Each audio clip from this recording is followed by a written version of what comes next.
Okay, we are back.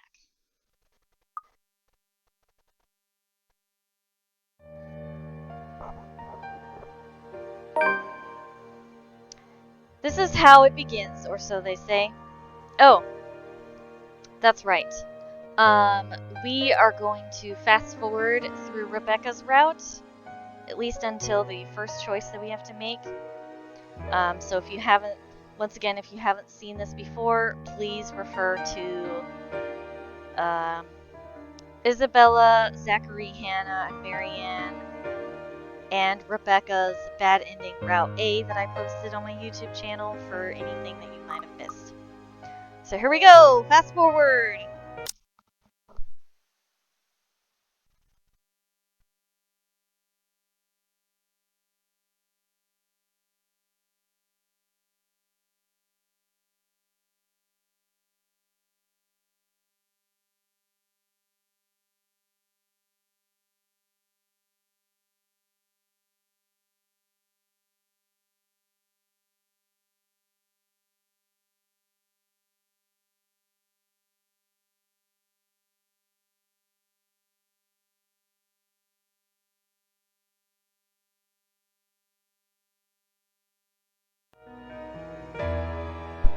Okay, so I know that we want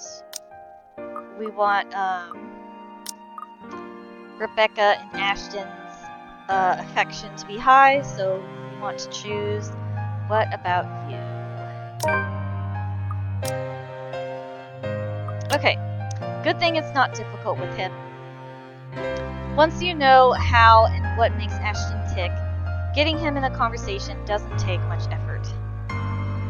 Amusing how most people often assume he's hard to approach, when in reality it's the opposite. What about you? What about me? Don't play coy. We haven't heard anything decent from you. Except for those memes you leave in the chat box every morning. Hey, they're funny. To you, maybe. Belle hates them. No, she doesn't. I know she likes them well enough. Believe what you will, but that's beside the point. You've been quiet since your promotion last year. Even more so after you got assigned to your current case.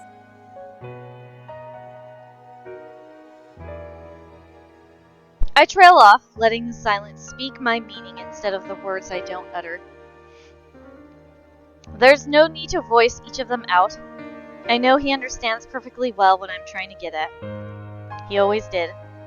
It's evident when his whole demeanor shifts, the carefree air around him gone at once, his shoulders loosening their laid-back slant. You know I can't talk in detail about that. Well then, talk about something else. It doesn't have to be any of those things. It could be anything under the sun. It's not so hard. Rebecca, out of everyone else, you know how this whole thing works. I can't just... We do worry, you know? Zachary worries, Isabella worries. I worry. Though his mouth briefly opens, nothing comes of it except for a contemplative frown. I want to tell him more. Drill the idea into his head again and again until he says something. Make him remember this one little thing before he runs off to God knows where doing God knows what. Again. Instead, we fall back into one of those wordless phrases both of us seem to share a lot as of late. Same old song and dance. Ranting might be useless at this point, but I won't take it back. I begin to count the passing seconds, vaguely wishing for Zachary's arrival or the movie's start. Something else to concentrate on. But as soon as I think that would be the end of it, he speaks. Hesitant, careful in his choice of words. The chief found a new attempt to pull a prank on the other week. Is that even allowed? Using the police car? No. And that doesn't bother anyone at all? Maybe a few. But he's the chief. Chances are he'll probably get swept under the rug. It doesn't really matter. Everyone knows he's harmless when he's like that. Probably just procrastinating on his paperwork. Eventually, he'll also get tired of the new temp. I'll give it a week or so, and... Oh yeah, speaking of the new temp, Inspector Carl. So out of the blue, yet so equally mundane. Boring, dull. Nothing remotely special about this attempt at small talk. Yet despite myself, a fond smile still spreads across my face. It feels nothing less than the old days. Back when things were less complicated. Back when it was only the two of us. A lot has changed in 17 years when you think about it.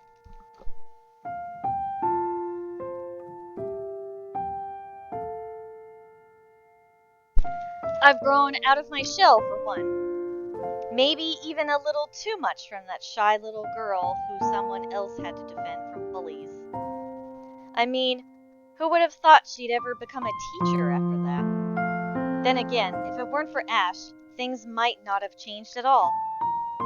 I suppose it's something I'll always owe him. How he's always stood by me.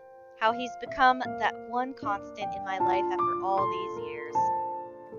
And sitting beside him like this again, like how we used to. I wish time would simply stand still. Rebecca? His voice immediately snaps me out of my little daydream. I don't even get a short moment to compose or berate myself for it.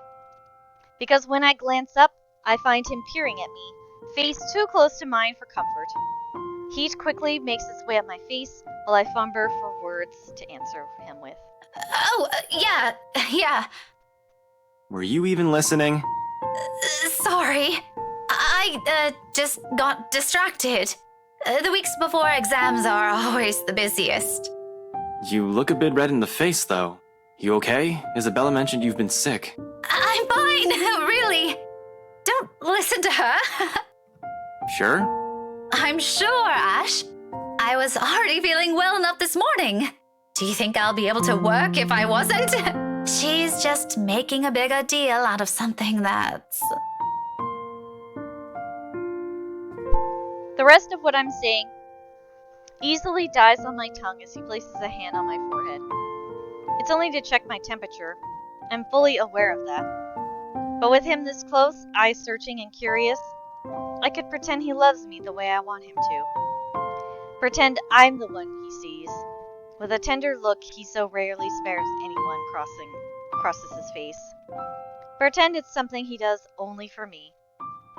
Even if the truth's far from it. You don't seem to have any fever, but we can ask Zach if you're not feeling well. I swat his hand away at once, ignoring how much my own heart clenches at the loss of contact. Don't! Belle already left. We can't bail out on Zachary now. If another one of us leaves, how do you think he'll feel about that? I can stay with him? Don't be ridiculous. It's not going to be the same thing. Besides, I'm really okay now, so leaving is out of the question. Who's leaving? I have to suppress my laughter when Ash's expression dissolves into a tiny frown, and a whole slew of arguments must have already been at the tip of his tongue. Luckily, Zachary chooses that moment to show up, his sudden arrival preventing whatever this is from escalating into something that can go both ways. A grin is the only answer I can give at the question in the man's eyes. No one! Becca. We were just talking about his coworker. Oh, is anybody I know in particular? Retiring or something? There's a split-second pause before Ashton answers. When his sour look once again listened to a smile,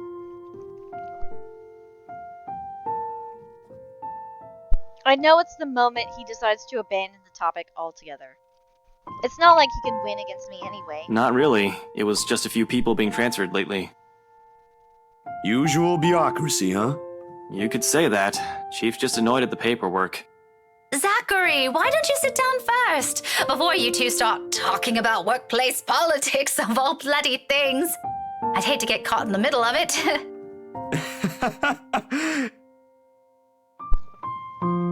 Zachary gives out a hearty laugh, but quickly moves to take the unoccupied seat on Ashton's other side. If he's ever worried about the less than stellar attendance to his movie, it doesn't show in his face. In fact, for the better half of the evening, only a cheery mood permeates in the air. Whatever hiccups we previously ran into, uncalled for jealousies, petty squabbles, and foolish chain letters all lay about at the back of our minds. If only the four of us were here. The rest of the evening passes without any further event, though we don't stay long.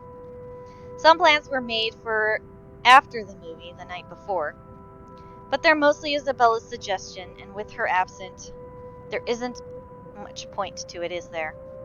We'll just have to find some other time, preferably when everyone's in a better frame of mind. Certainly not when the rest of us are this exhausted, have things nagging at the back of our minds, or this emotionally drained. Although we still have a long night ahead of us, chances of spending together what little free time we might have grow slim in the next days. Sometimes there are things you simply can't force. A sentiment we all likely share at the moment, if the silence before we part ways tells anything. Even Zachary seems reluctant to break it. Well, it was fun, despite, you know. But really, thanks for staying, you two. Don't mention it. It's the least we can do. Nah, I owe you both. Especially you. You sure you don't want payment for all that history checking you did? Quite sure. Oh, you know what? On second thought, just save it for when you win an award. Treat us someplace nice or something. I doubt it'll go that far. Oh, please. Think positive for once. I hear you, ma'am. I hear you. Then put some back into it. It's really too early to say, but here's hoping, I guess. We'll see. Anyhow, I'm off. Got some new photography gig lined up in the next few days. But just call me anytime you guys want to hang out. Schedule should be easy to free up for some R&R now. How about you, Ash? You coming with?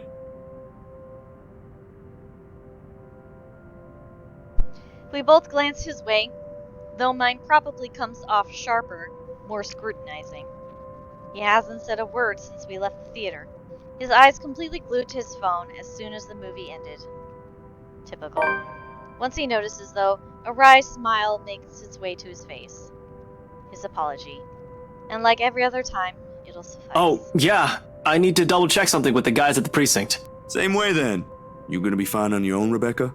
My car's parked just a block away from here. It should be an easy walk. But both of you should get going if you're in a hurry. Right. Drop us a message when you get home. And that thing with Isabella, too, when you get a chance to see her. See ya. Yeah, I will. Be careful, you two. Bye. They leave without a backward glance, but despite my own exhaustion, the strong desire to go home, I remain on the same spot for the scant seconds still. Watching them, trying to figure out where to go from here, as if the answer can be found in their retreating backs. If Zachary hasn't mentioned Isabella again, I probably would have forgotten about his request. I would have simply left the anger to subside until we can pretend like nothing happened. When I finally cross the street, long after they've disappeared behind the evening crowd, I only have one choice in mind. She's not answering, though. I let it ring for another second before making a swipe at the screen and dropping the call. I don't bother stopping myself from releasing a loud sigh this time. Long and weary, heavy with every frustration in my body today. By this hour, she'll probably already be back home, and it's very likely that she has holed herself up in her apartment. I won't be surprised. She has done that before, very much like a kid throwing a tantrum. I just don't understand her sometimes. I don't understand why she can't get a hint. Why she doesn't think she's being ridiculous. Why, of all people, we're the ones she has to play some dumb Halloween prank on. Granted, Ashton the ones who started it, but did she think it'd be a good idea with that story? It makes you wonder why we're friends, but here we are.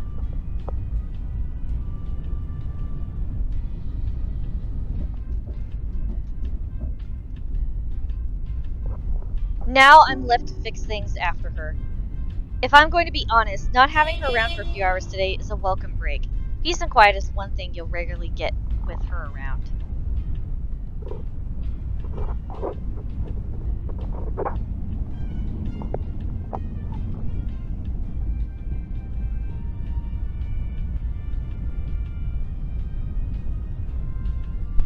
Yet the silence and lack of her presence is nowhere near comforting. It merely lends the air this strange clarity. Every little sound, every single movement more palpable. With it comes the unease.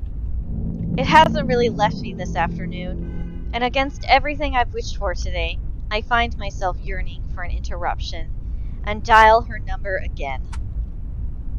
As frustrating as today is, I can always use a friendly voice. It rings for a good minute or two.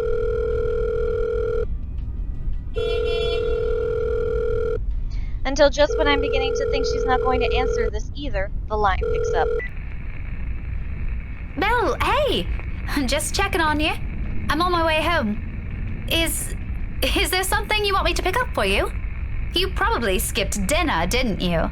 Don't worry, that diner a block away is still open. Want me to buy you anything from there? Isabella?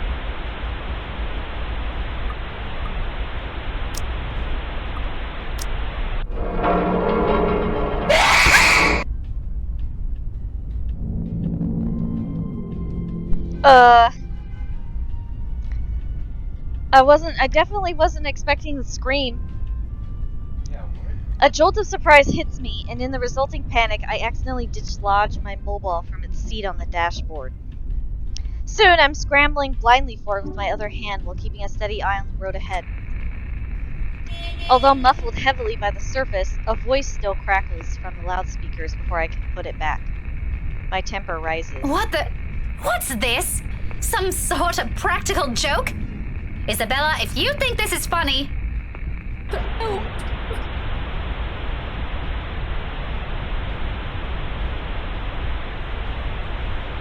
My hand stops dead for a moment. I spare the device a brief glance, waiting. Seconds pass. Nothing happens, though. Frankly, I'm not sure what I'm expecting, but the lines of my mouth forms into a frown. Isabella? Is everything all right over there? I have to make a conscious effort not to panic right then and there. Although my tight hold on the steering wheel tells a different story altogether. Isabella? Belle? Hey, Belle, what happened? Only a burst of static answers me, and... Maybe this lapse is entirely because of exhaustion. It has been a long day, and I haven't fully recovered from last week's bout of flu, contrary to what I've been telling people. Though perhaps had I paid closer attention to it, had I not been so preoccupied with other thoughts, I probably would have noticed earlier that it never came from my phone, but from somewhere right behind me.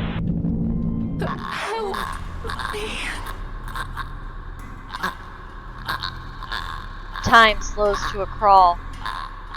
Looking up is a mistake. The first thing I see is its face.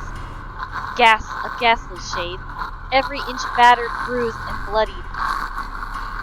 Even in the darkness and the world passing by in a blur of lights outside, I can still make out the wounds. Blood still oozes from it, little trails of crimson running down its face, glistening under what little light there is. But it is the gleam in its eyes that catches mine. The quiet plea, the anguish, the desperation in them, more than its hideous features and the awful stench of gore now soaking the air. And try as I might, I can't bring myself to look away, even as its lips contort into a horrific smile. Even as a sharp, harsh noise pierces the air and the silence around us. Huh? Against everything I've been taught, and I've constantly reminded myself, I close my eyes. It's a brief moment. A short, vivid second of muscle memory and instinct completely taking over. And if I didn't allow it, if my hands didn't move or my feet didn't hit the brakes in that exact second, I might have... No. I shake the notion away before I lose myself in it. Right now, it's an ugly line of thought I refuse to venture into. Not when breathing is a struggle and every ounce of strength has been totally drained from my body.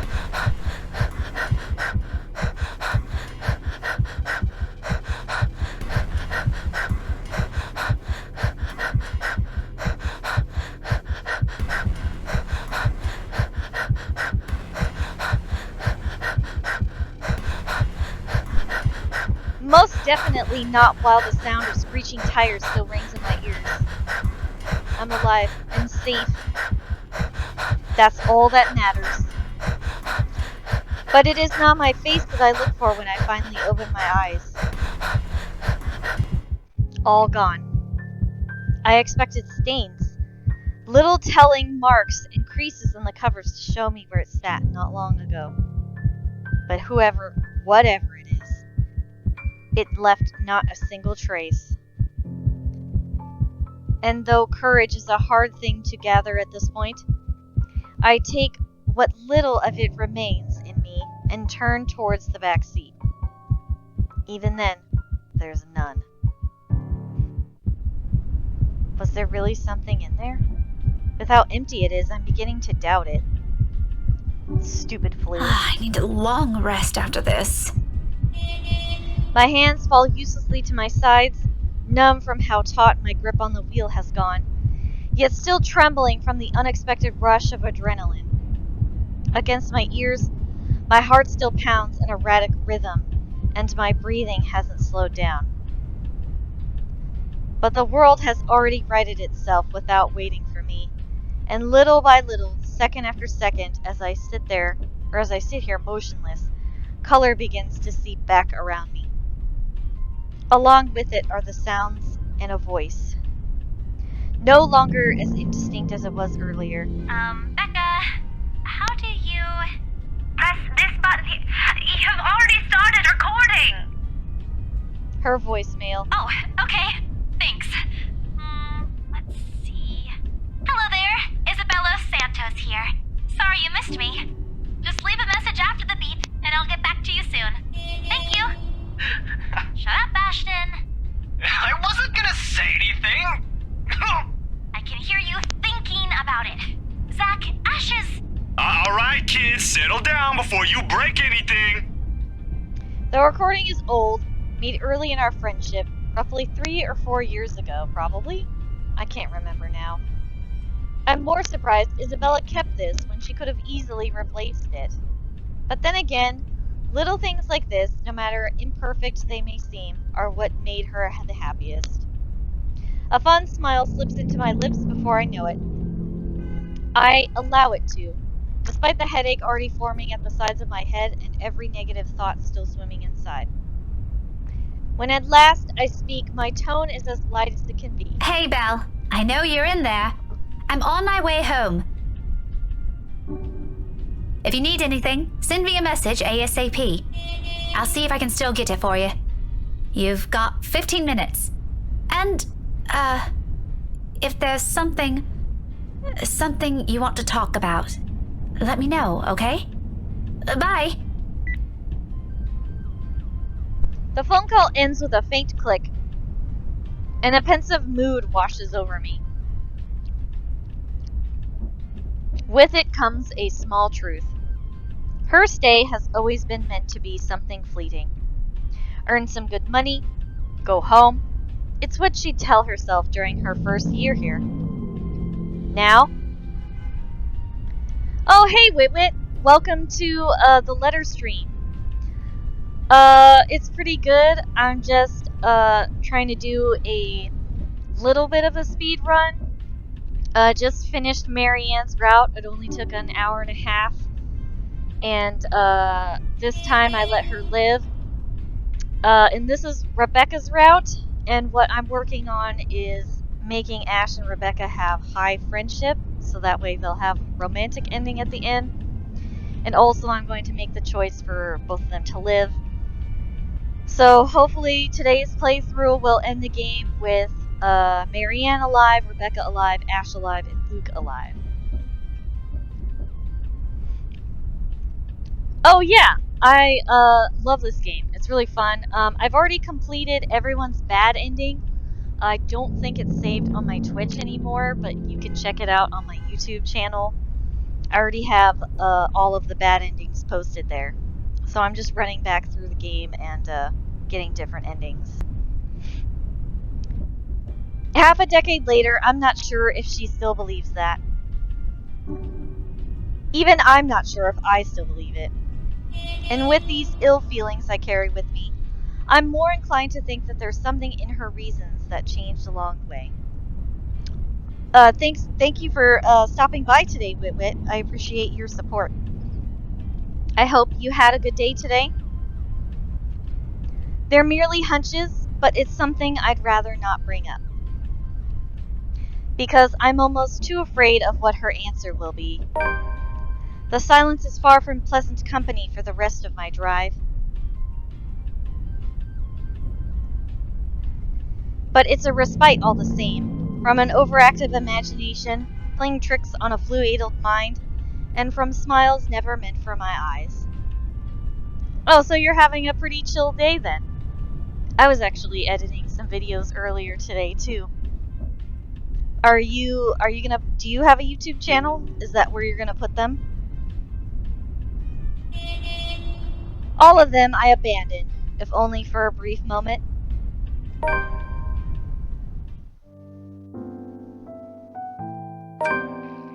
It begins routinely enough. Immediately after I read the news this morning, I called her. Offered to treat her to a free dinner. To help take her mind off things, because knowing her, this might turn into another episode where she'll lock herself up in her room. It doesn't happen frequently. She's grown sensible that much. At least, but I might as well prevent it before we go down that road.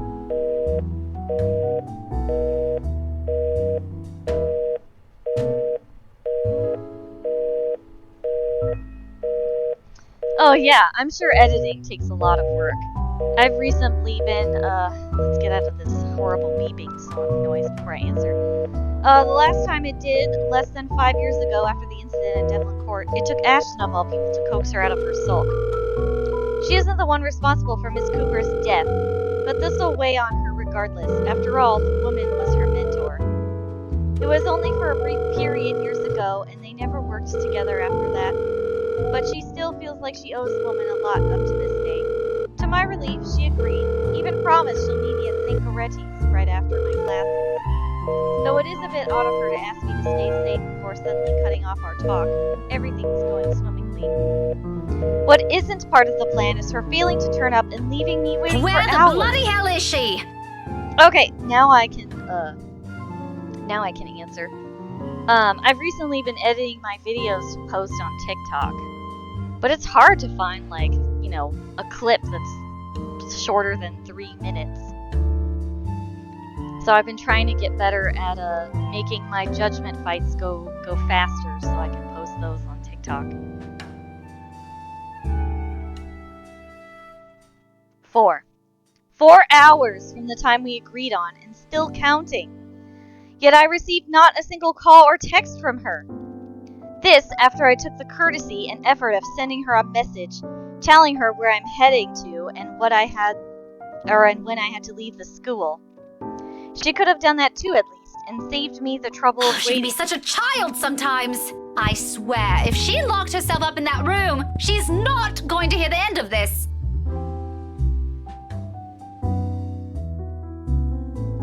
Glancing at my watch only stirs up my temper further.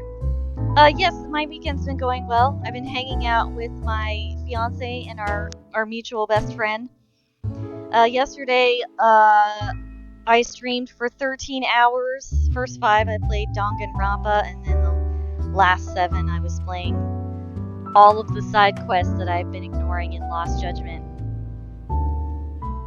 Almost closing time now. With the exception of a few still in line for some late night coffee and snack, or those simply finishing their food, the small crowd inside has started to thin out. It's been a very good time. I've had a great weekend. And then tomorrow will be even more awesome because tomorrow I'll be continuing my climb up Yukiko's castle in Persona 4.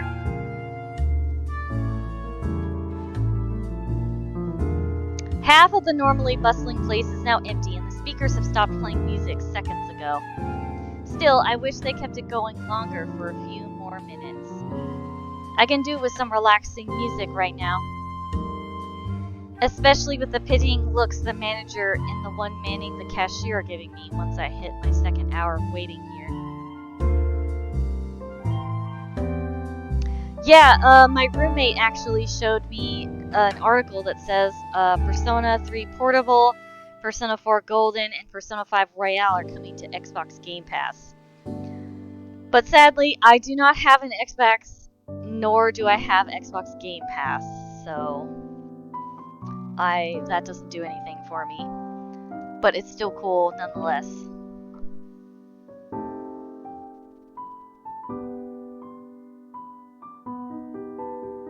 I've heard that you can use the Xbox Game Pass to play games on your computer, but I haven't tried it. The former even offered me another cup for free, and after I drank through my second one earlier, naturally I appreciate the gesture. The woman has been nothing but kind to us in the times Isabella and I happened to catch her. So if you've never played the Persona series at all, I recommend starting with Persona 3 Portable, because if you start with the latest one, Persona 5 Royale, you will get spoiled. They added a whole bunch of new things that sort of like fine-tune the mechanics, and trying to play in reverse, I wouldn't say it's jarring, but you'll definitely notice that it's lacking something.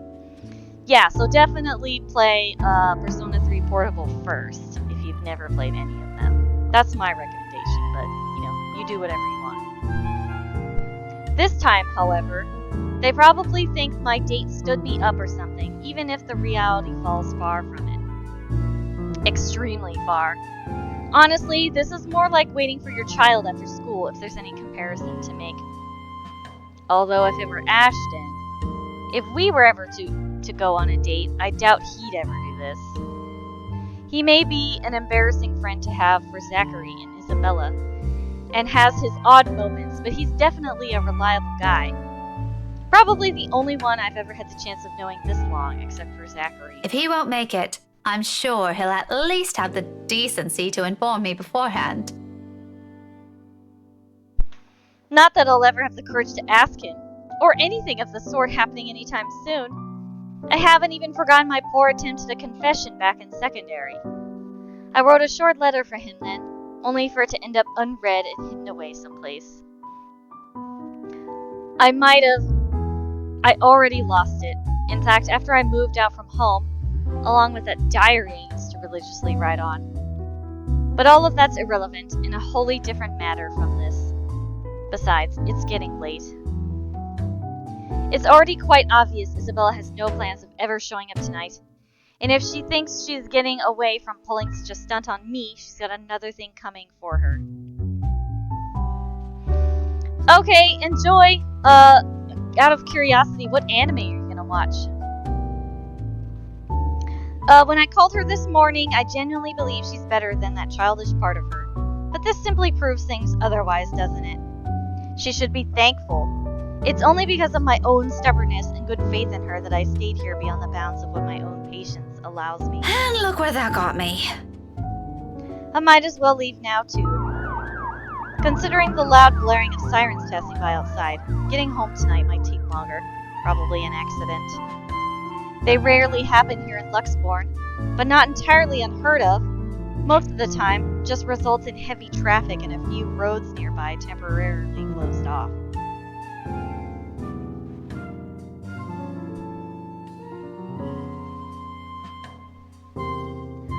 Oh my goodness. There's so much One Piece. Like, I would literally have to watch, I don't know, like 10 episodes a day for the rest of the year to catch up. It's like, what, 900 episodes? Or is it up to 1,000 now? I'm actually not sure how many episodes I've watched. I just finished the arc with the fish people. That's really early. I think that's like season 2 or 3 or something like that. But there's just so many episodes. But I want to finish it because it just seems so cool. It's basically Pirate Dragon Ball Z. So how can you not like enjoy it?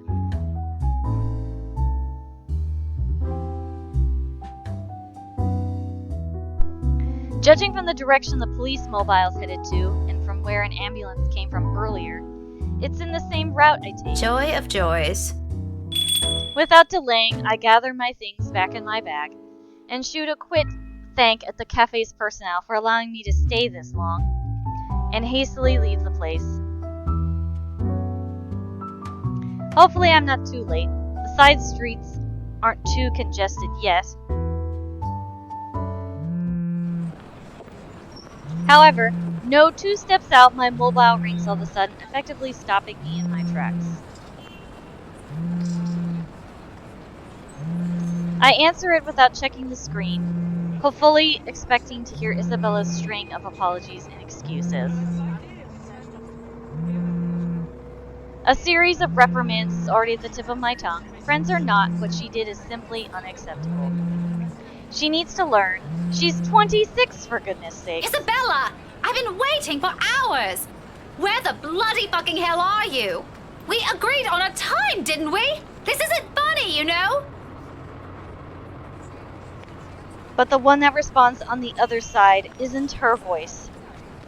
This one is deeper, almost out of breath, and talks with a bit of a hurried note. Rebecca, it's me. Oh, Ashton! Ash! Why are you calling me so suddenly? Do you need something? Where are you right now? Salem Well? No, but I'm about to head home. I was supposed to meet with Isabella after school. She never showed up, though. Why? Ashton doesn't immediately respond, however. In place of his reply, I find myself focusing instead on the noise coming from his side. People shouting orders from afar, a few curses flying off and about, and someone yelling at another poor bloke. There's also the low murmur of what appears to be a small group of people arguing. Farther back, if I strain my ears, is the din of car horns and vehicles driving past. He must have been assigned on another case, called to another crime scene, in the middle of the night at that. I'll probably end up spending time there until the investigation is last. Likely until tomorrow, without even getting any shut-eye or short rest.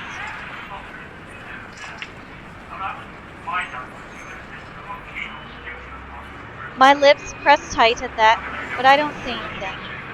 Any attempts to call him out on it before has resulted in an argument. The best I can do at the minute is keep these opinions to myself, no matter how much I disapprove of it, even if I'm not the only one who shares the same opinion.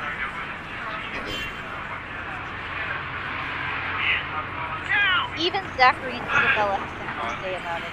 I'm simply the most vocal out of the 3 of us.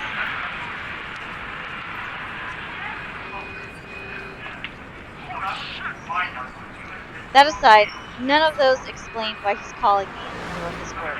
Ash, are you still there? I'll be home soon. If this'll take time, just call my landline number. Give me about half an hour.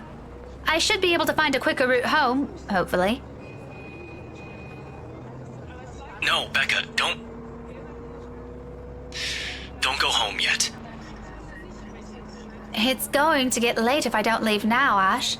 There seems to have been an accident along the route I take, too. I'm not sure. but I saw a couple of police mobiles rushing past a few minutes ago. You wouldn't happen to know anything about that, do you? Becca, about that. I need you to get yourself to the hospital. Hospital? Right now? Why? A hollow feeling suddenly creeps down to my stomach despite having eaten dinner mere minutes ago. Ashton's hesitation doesn't help either.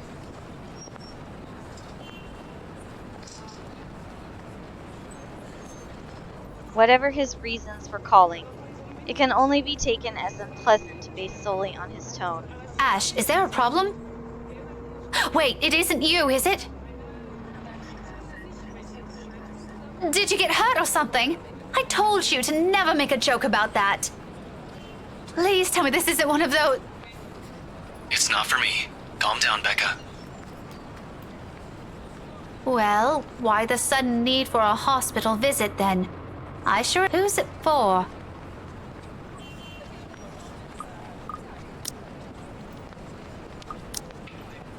Silence again. If this dilly-dallying is simply his reluctance, or he's just carefully measuring the weight of his next words, I can't tell. For all his good looks, he can be brutally blunt even without putting a concentrated effort on it. Within our small circle, unless we really have no other choice, no one ever trusts him with the task of delivering the bad news. This is one, isn't it? Who put him up to this? The fact that he's dragging it out like this only increases my apprehension. Ashton, if you're just going to hum and haw for the next 5 minutes, we're better off... It's Isabella. Come again? Isabella. Scaredy cat. She's... Okay, listen up.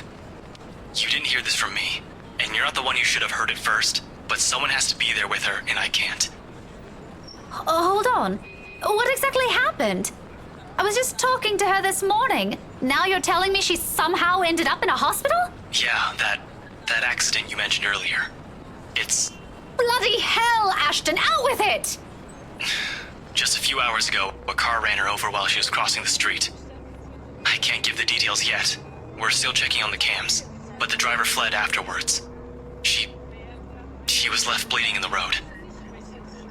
All at once, as though the wind had been knocked out of me. Remembering how to breathe becomes a whole different endeavor altogether.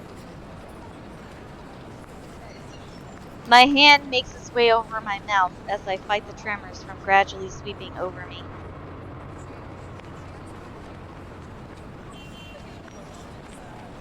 Little by little, the memories of the last few hours rush back to me.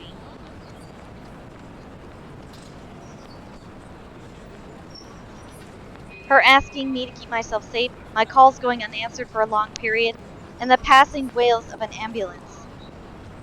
She was still breathing when the paramedics arrived, but I won't lie. Her condition's critical. Concussion, multiple fractures, and internal bleeding. They said she lost so much blood, and it'll be a miracle if she makes it through the night. Damn it, when I find the bastard who did this.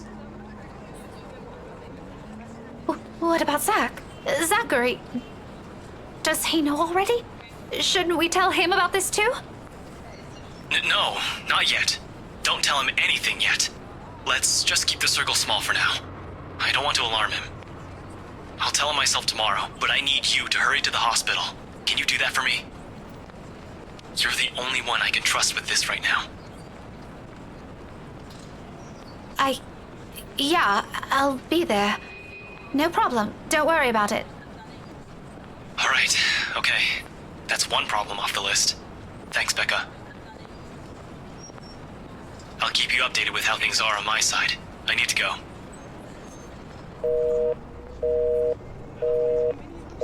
He ends the call abruptly, without so much as a goodbye or a single reassurance everything will be okay.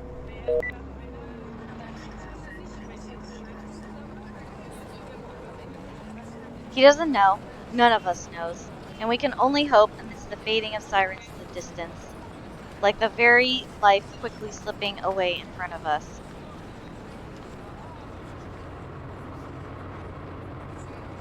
When my body finally moves, despite trembling hands and knees threatening to buckle at any time, it's only this single-minded desperation to reach her that pushes me. Please, please hang in there. The whole ward is almost too quiet when I arrive.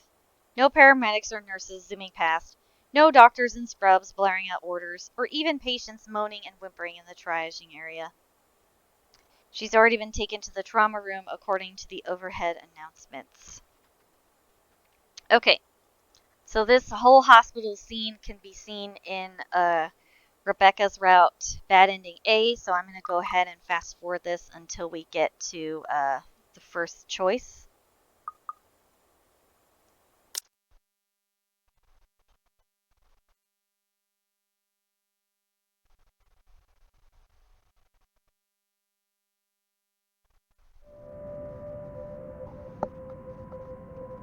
Okay, so if you haven't seen it before, Rebecca arrives at the hospital. She goes in. She's handed Isabella's bloodied objects that were left on the pavement. She goes in to check on her unconscious body. Zachary shows up. They discuss their friendship, and then things started to get bad, so they were asked to leave her hospital bed. Or maybe it's time we stop beating around the bush. So I'm going to ask how the investigation is going because we're trying to boost Ashton and Rebecca's friendship. However, knowing Ashton, any attempts to push will only be met with an almost equal amount of bloody-minded aversion. Oh, sweet. Honestly, there are a lot of things he needs to hear at the moment. But bringing all those concerns out in the open will probably make me sound more of a pure arsehole than a concerned friend. We're in the same boat after all. This is as difficult for him as it is for me. Never mind the specifics, the hows or the whys. We're both tired. Though unlike me, it's likely he hasn't gotten the chance to breathe easy since the whole thing began. And furthermore, Zachary isn't with him to listen like he always does.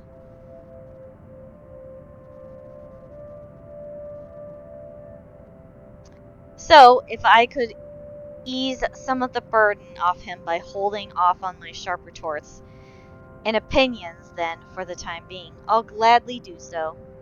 How is it going, by the way? Any news? The rustling from his side abruptly stops. All of a sudden, a hush sweeps over him, and immediately I recognize it. This is him mulling over how to best articulate his answers, how to weave together those little truths he's not ready to brave. Because doing so reveals too much of those fears, his weaknesses, and what he believes he's failed to do. Unspoken as those may be, they echo louder in his silence.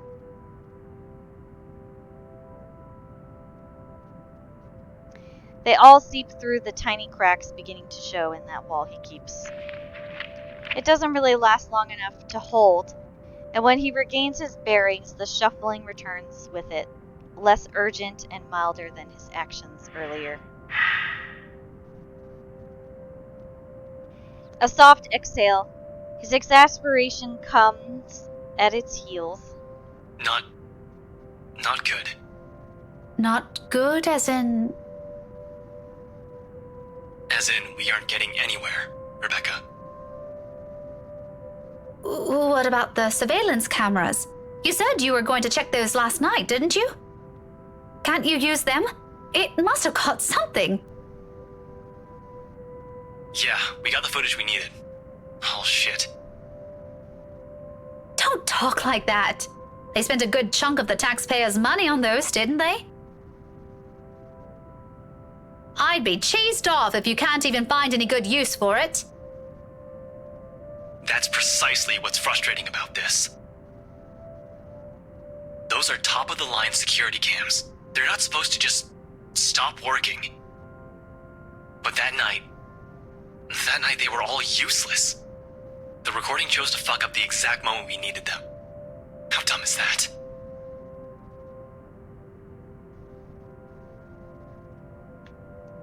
His voice fades, gradually swallowed by the constant din of traffic around him, along with the words and every implication they carry. If he has already found other ways around this predicament, he leaves all of it unsaid, or has already been lost in the hubbub around him.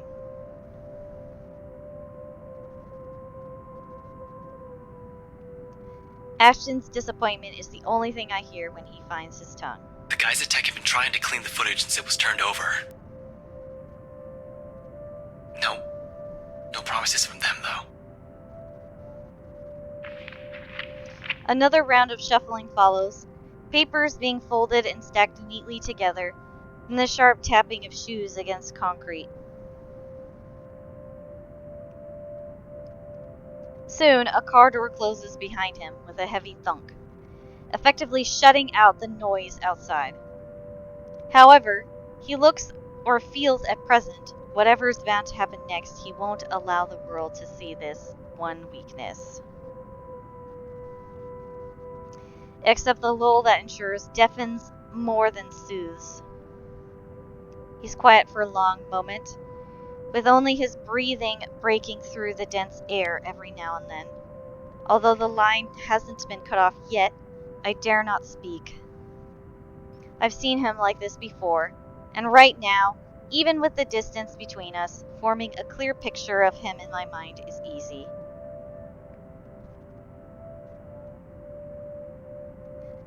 His head leaning against the steering wheel, hands gripping it like a lifeline, and his eyes shut tight in an effort to compose himself. He's angry. Not at what's happening around him. Frankly, we can't move like this. We can't even find any witnesses. Those recordings are the only thing we've got. And if Tech can't fix those, if we can't even get anything out of it, without those, you've got no other leads. And this case is going to get dropped faster than a badly written police report.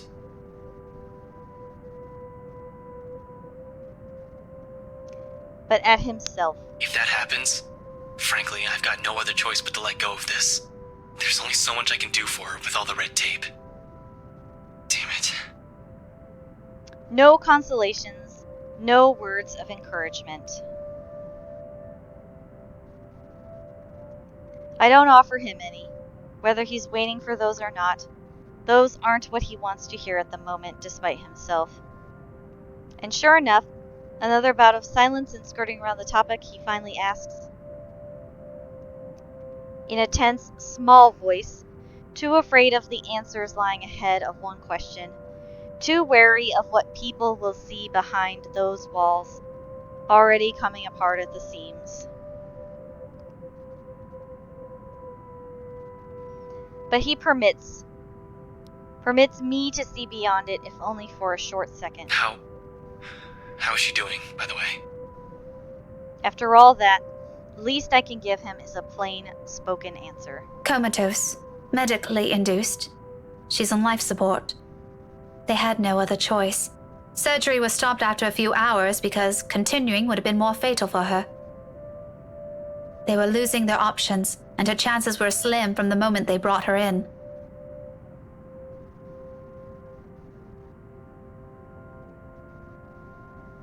That she managed to make it this far is already a miracle. That's a little too optimistic. Is that how they phrased it? No, not exactly like that. Just give it to me straight. The doctors said... Last night was a miracle. But they said we shouldn't hope for another with how things are looking. They aren't going to do anything without our consent, of course, but it'd be best if we let her family know. Let them decide. I see. I expected as much.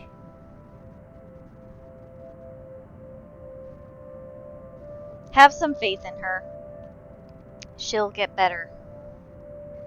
I wish I can tell those same words to him with the same certainty Zachary does. But we're people rarely swayed by blind optimism.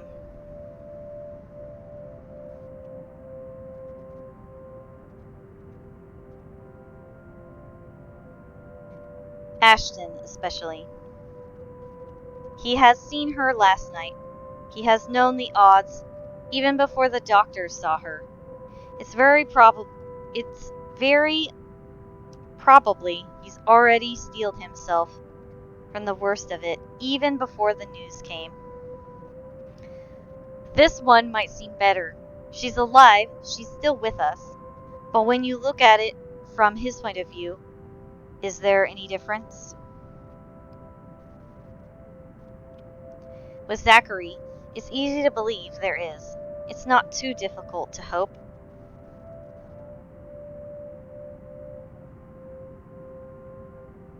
With Ashton, none of it is in his tone when he mutters a quick goodbye and cuts the call.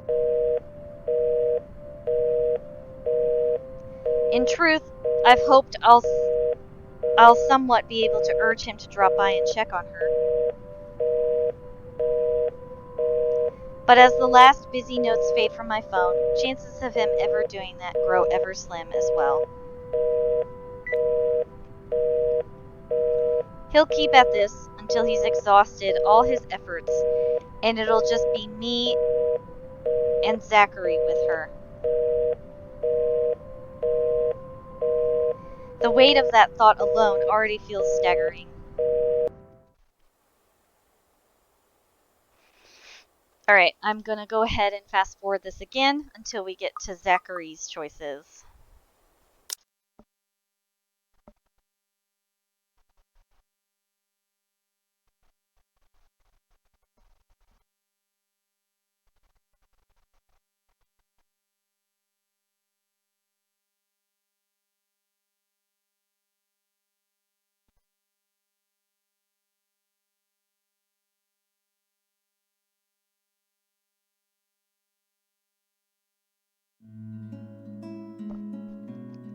Okay, if you are watching this for the first time, essentially I fast forwarded through Rebecca going back home, receiving an invitation to Hannah's house party, talking to her, Rebecca calling her parents to confirm the house party, Rebecca deciding to go to said house party, then returning to the hospital to overhear Ashton confess his feelings to Isabella while Isabella's unconscious. Rebecca, of course, waits for him to finish, and then goes ahead and enters as if nothing happens, although she's very sad to hear him confess his feelings for someone else. Zachary picks up on her sadness, and so this is Zachary stopping Rebecca from leaving upset. Of course, Rebecca doesn't like him crying, so this is the choice I make at this point. And I don't want to be mean to Zachary, so I'm simply going to say I didn't mean it like that, because she was about to snap at him for asking if she was okay. So the best thing to do now is to simply end this. I didn't mean that. Regardless of his good intentions, Zachary doesn't deserve to be caught in the same kind of chaos my mind is in right now. I'm sorry, Zachary. I didn't mean that. Smile. Bottle it up. Hide it where other people can't judge, even if it leaves me wanting for a more explosive outburst. At least this way, there's no guilt apart from the one I have to suffer myself. I know you don't.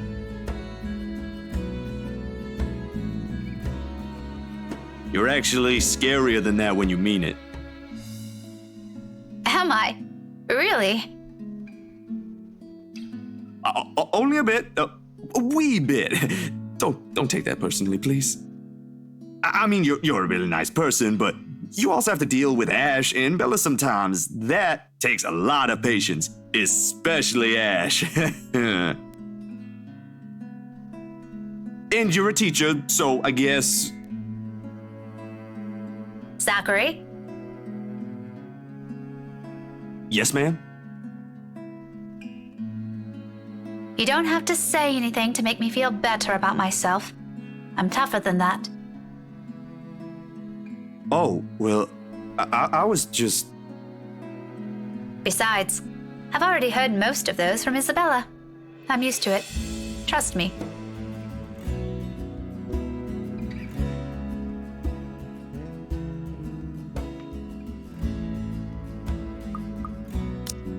Zachary's eyebrows are drawn together when I glance back at him, his mouth opening and closing in a weak attempt to answer my reassurance. This probably isn't where he wants to take this little talk, but the turn it took left him with no other choice. Much like how he found himself thrust in this position. Out of all people, he now has to be the one standing in the middle to fix things, even when no such obligations have been handed to him. Bloody, he didn't even need to follow me. But that's just how he is. This is an unintentional mistake on my part too, yes, though I still can't help but feel responsible. The best apology I can give him right now is a light pat to his arm. A bit half-hearted coming from me, but I still do it. It's not like I have any other thing left I can offer. Look, Zachary. All of this, it's probably just the stress talking. Don't worry about me. We've all been on the edge since the news broke. I haven't even gotten a decent sleep since it started, and it still doesn't seem like things will be slowing down anytime soon. Maybe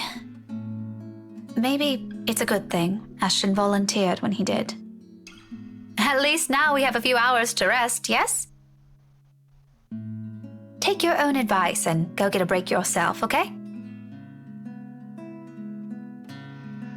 I throw in another smile at him for good measure, but it falters the second my eyes meet his. It's that look again.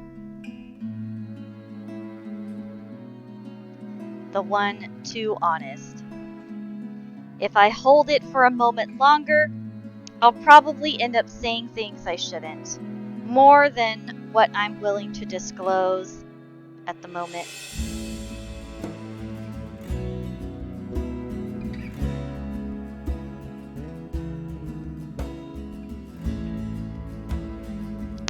Because despite wanting to get these feelings across, these are the ones I've harbored longer than any.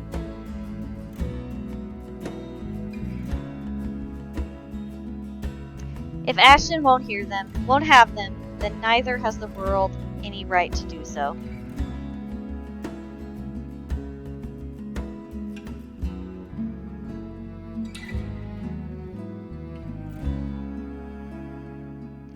I'm more than happy to cling to these. If it'll keep the misery at bay, I've already done so before. It won't change a damn thing.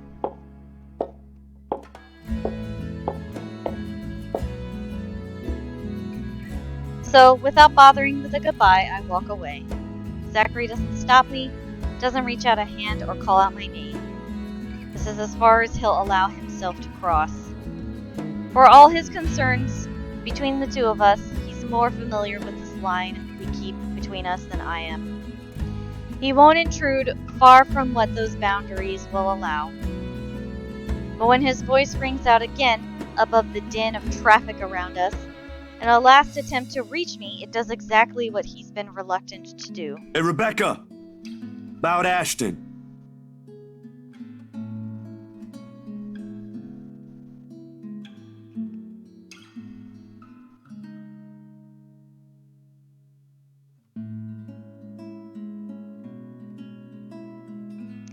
I stop and turn around to look at him nevertheless. Even with a half a mind to bolt, caught between that small urge to hide until this simply blows over and my own curiosity. Frankly, I don't really understand what happened back there. I ain't gonna pretend I get the gist of it. I ain't sure if this'll help either, but look. He might be the smartest guy I know, but there are times when things go straight over his head. way over his head. No malice, no ill will in it. Their words, not meant to hurt. Just another truth because apparently we've got heaps of those to throw around today. So, I think you should talk to him, at least. You don't have to do it, of course. That's just my 2 cents. Ashton can be a bit dense. Sometimes things really work better if you just say it to him.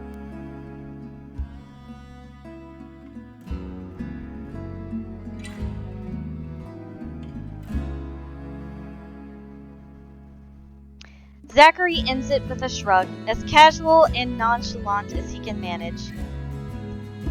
The nervous lines of his shoulders tells a different story, however. He wants to say more, but this is all what those metaphorical boundaries we keep will allow. What I will allow for now.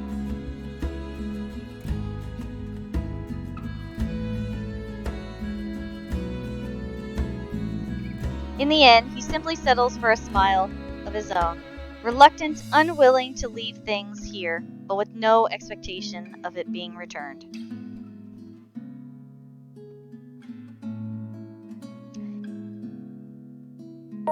He's the one who departs first, seconds later, leaving the ghosts of what he said hanging over me.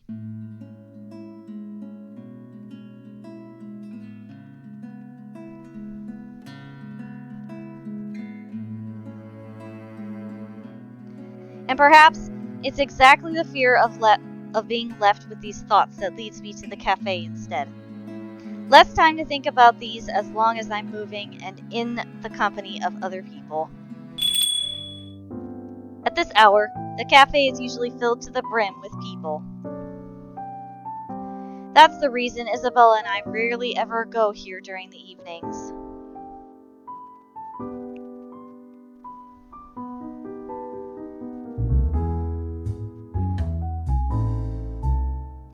It's simply too much of a hassle when we can prepare food ourselves in the comfort of our homes, and there really isn't much reason to eat out lately.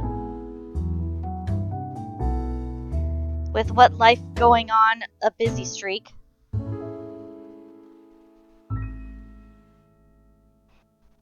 No time for the long lines. Better spend that doing something productive, yes? Lucky there isn't one tonight. Only few people are idling around the counter. 4 of them, in fact.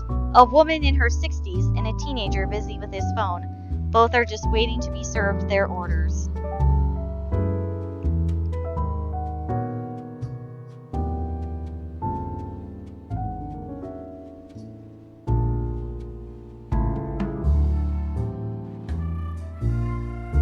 The other 2, a posh-looking man and a child, who I immediately recognize as Kylie, appear to have not yet picked anything they want. Okay, I am going to go ahead and fast forward through this as well, because in Rebecca's bad ending Route A, we decided to boost her relationship points with Luke, so I'm going to be fast forwarding through all the Luke stuff. So here we go.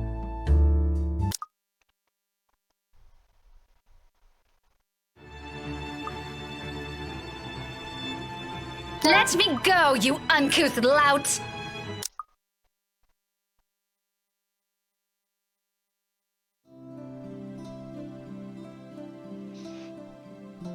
I need to do some damage control before this whole thing goes south. Apologize to Luke.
Alright, hang on, folks. Before I read this, I will be right back because I really have to use the restroom. But we said I have other things to do because I believe this is where it branches off and gives me more choices with Ashton instead of hanging out with Luke. But I will be right back.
Sorry about that. Curse having a mortal body that needs to use the bathroom. First and foremost, no matter where I look at this, it is inappropriate to some degree. Disregarding Luke's honest intentions, I've only known the man for a grand total of 2 days, including today. If I'm going to be thoroughly specific, I'll give it a grand total of around 10 hours.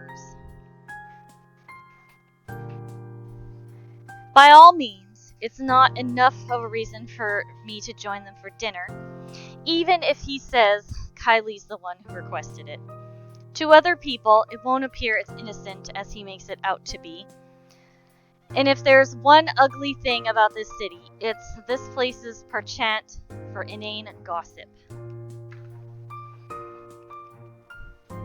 One little spark, it'll spread like wildfire. Who knows how far it'll go, how many ears it'll reach. What if Ashton hears about it?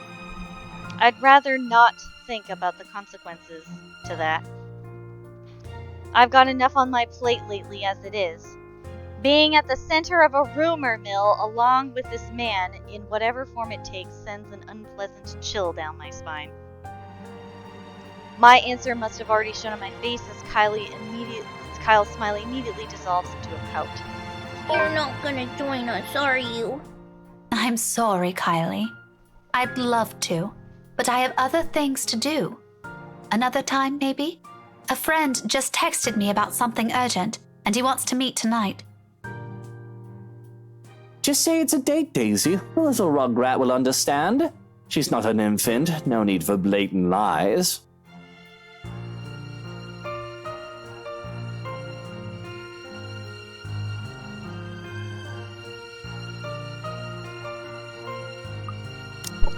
Heat instantly crawls up my face at his baseless insinuations. Oh, what I wouldn't give for another chance to put a real dent on his skull. What even gave you that idea? And even if it is, why do you care? Stop sticking your nose in other people's affairs.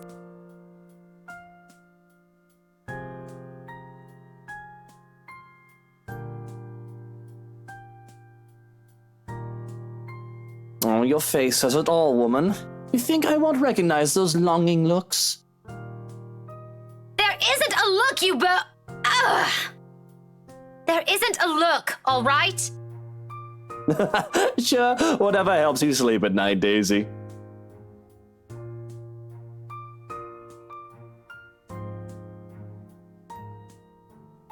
You already have a story written inside that head of yours, don't you? Oh, please. It's not that interesting. The color of your face does suit you, though. Matches the hair. Well, come on now, Munchkin. I'll just buy you an extra glass of that parfait. With extra strawberries?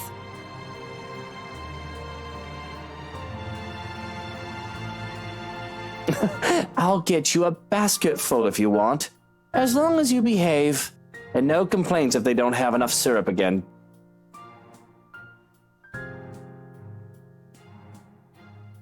Deal? Deal. Have fun with your date, Miss Pink. Luke's already leading the child away before I can correct her.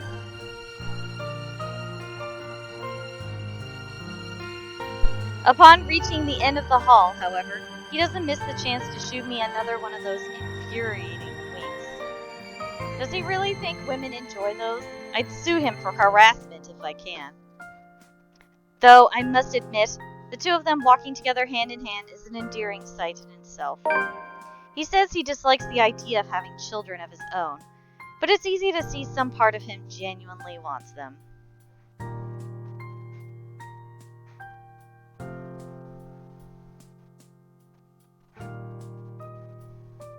What's stopping him? It's something to mull over, and along with every other confusing and frustrating thing about this guy. Some other time, though. Ashton's waiting. His car's headlights have been left turned on, illuminating the otherwise empty parking lot. If it's like that, this is probably going to be a quick visit. Although our landlady would probably have a few hundred words to say about this before letting it go.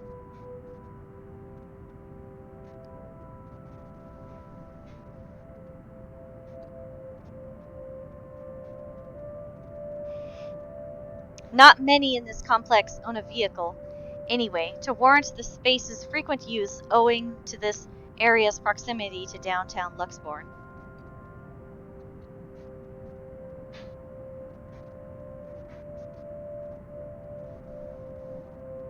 No one's going to be disturbed if one car stays parked with its lights on for a few minutes. Right now, though, it serves as a pleasant company while I idle inside my own car.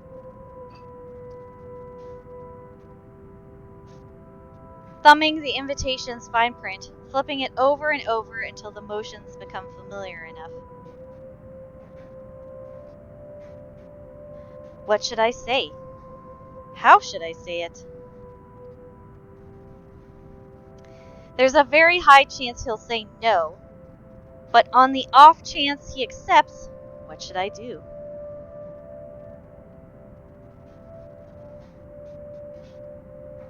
Fears.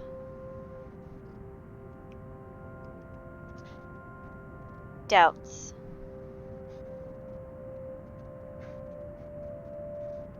questions I haven't asked before, and more often than not, the anxiety is because of him.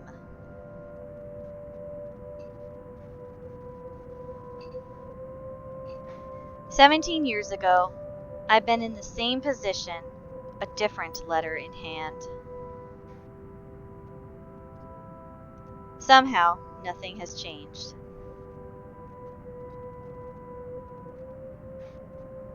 Perhaps if he'd noticed how I've always felt about him years ago, I wouldn't be in this predicament. Hey, you know how you can get somebody to notice how you feel? You could maybe tell them your feelings. You could start with that. Because, yeah, I don't understand why it's on Ash for him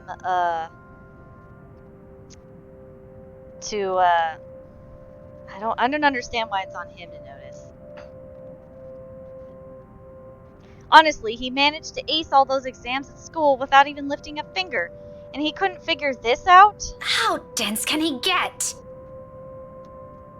Dude, just tell him how you feel!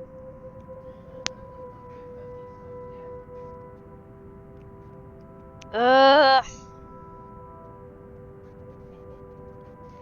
But I can't very well wait for another 2 decades just for something as measly as an invitation, can I? It's not like it's going to be a date.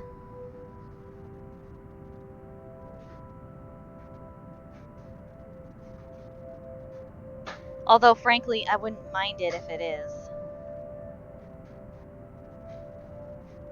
However, that's a wish best reserved for some other time. I won't get anywhere if I just keep thinking about what ifs.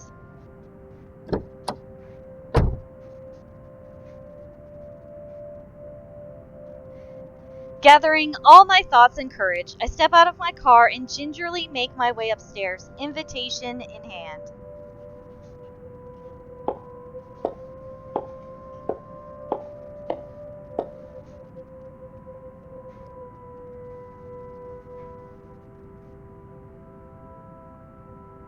Ever since the incident 3 days ago, there's a strange air permeating the atmosphere here. Weighted, but the sort that slowly trickles through you until the burden of it finally bogs you down with some kind of disquiet.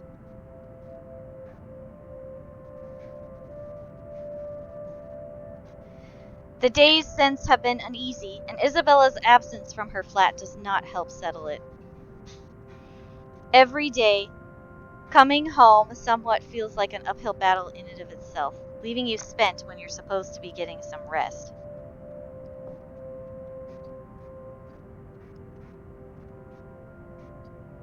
Is Zachary experiencing the same thing? I certainly am.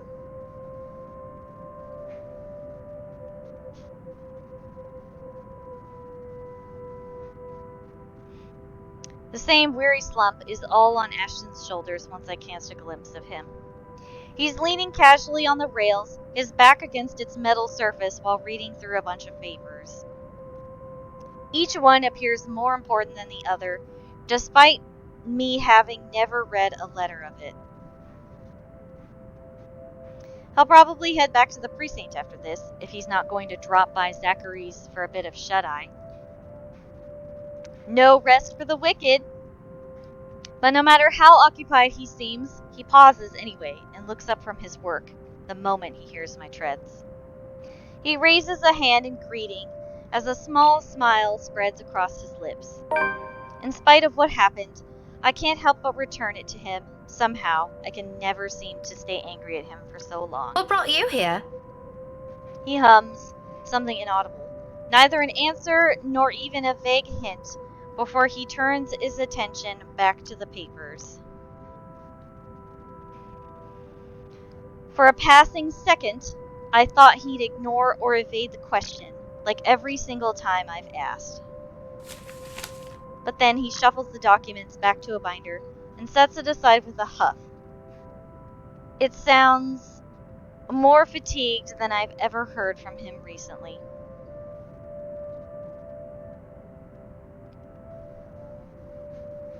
Either there's simply too many things keeping him busy, at once, or his investigation isn't going too well. Maybe even both. Just work. Just work? Do you expect me to believe that?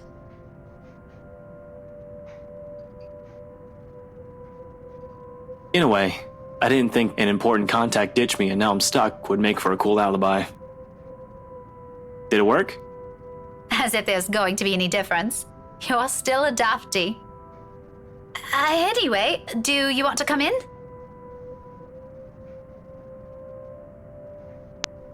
But if you're going to hang around for a bit, you better turn those headlights off. My landlady's one hairline away from banning you off this place, you know? Stop taking the piss out of her. She's a nice woman. When she stops taking the piss out of Shirley, maybe I will. You and your bloody car.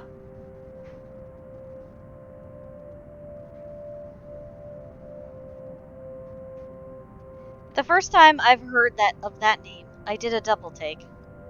From the way he put it, it was as if he was talking about some woman he met somewhere, surprisingly got along with, and grown fond of.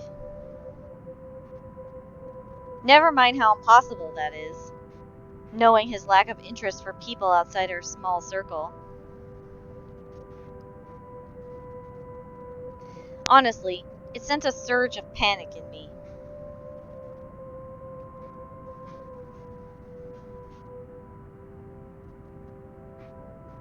It lasted for days. Until he proudly introduced me to his new car. His car. Hey, it's a nice name. Don't laugh at it. You'll hurt her feelings. I'm gonna have to give that offer a pass, though. Nothing unexpected, but admittedly I'm hoping he'll stay for a few minutes. Suddenly, asking him to accompany me to some housewarming party is starting to turn into a bad idea.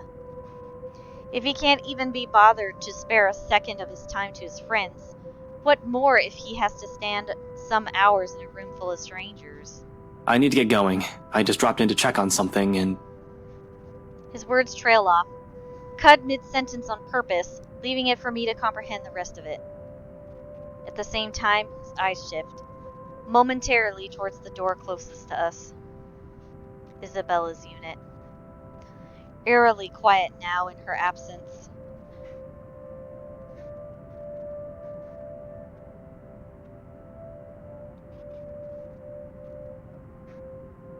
The instant his lips curve into a small frown, his shoulders tense, I know work is far from his reasons for being here. Being all too aware of that idea alone summons another dull ache straight into my chest.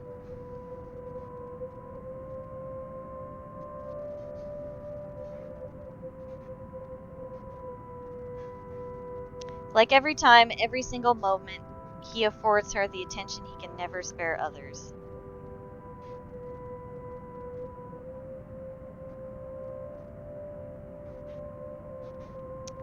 While it is a worry better left for a different situation, it twinges the heart nevertheless.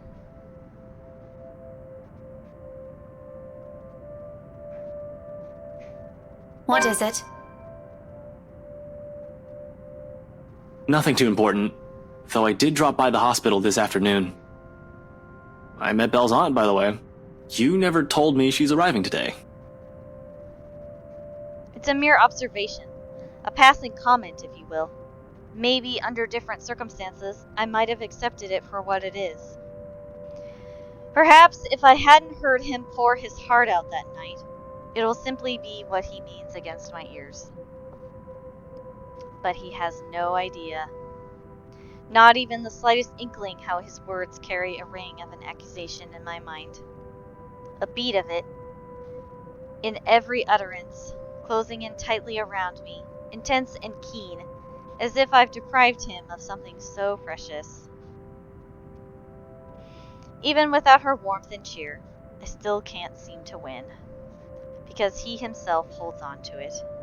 To her. I don't have to report everything to you, do I? Besides, isn't that already a given? We can't be with Isabella all the time.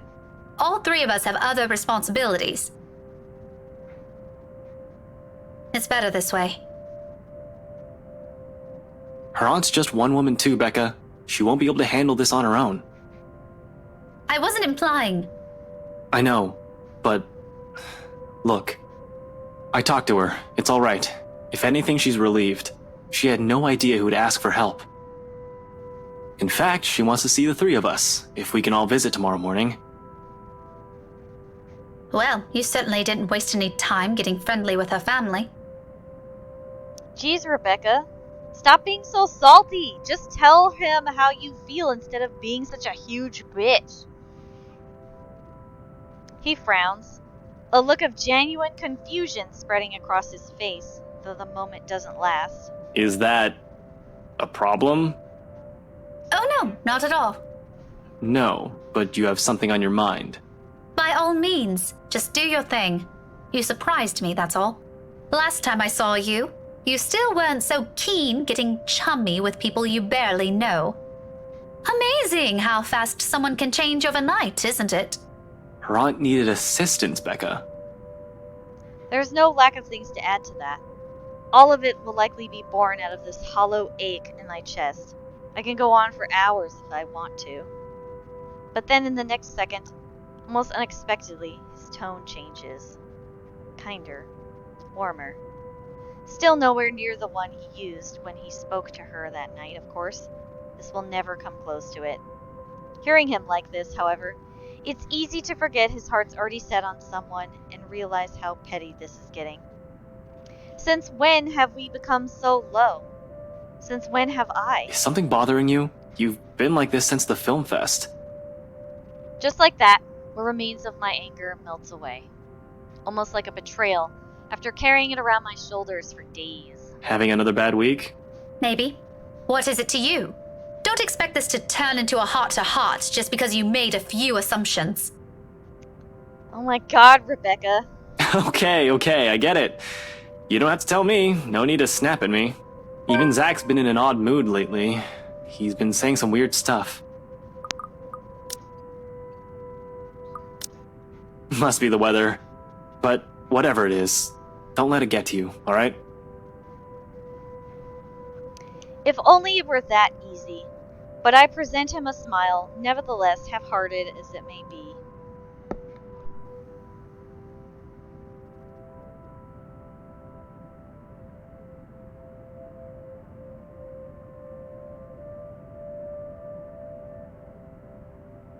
Don't worry.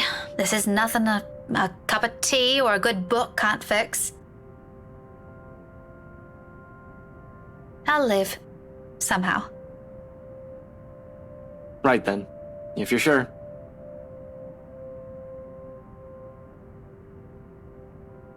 He doesn't seem convinced.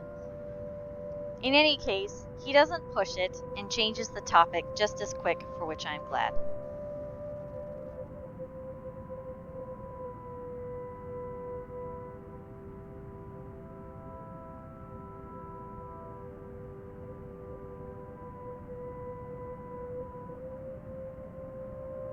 I've no idea what else I may end up saying, just in case he pursues it. So, tomorrow? Will you be able to make it? Just for a few hours? Can it wait until the weekend? I already took a leave this Tuesday. Can't afford another one or two, especially with exams this close. Is this anything urgent? No, not really. But the doctors plan to ease Belle out of the coma tomorrow. Her aunt said we could be there when they do, and I thought... Hang on, what does that mean? Is she okay now? They won't know until they've lightened the sedation.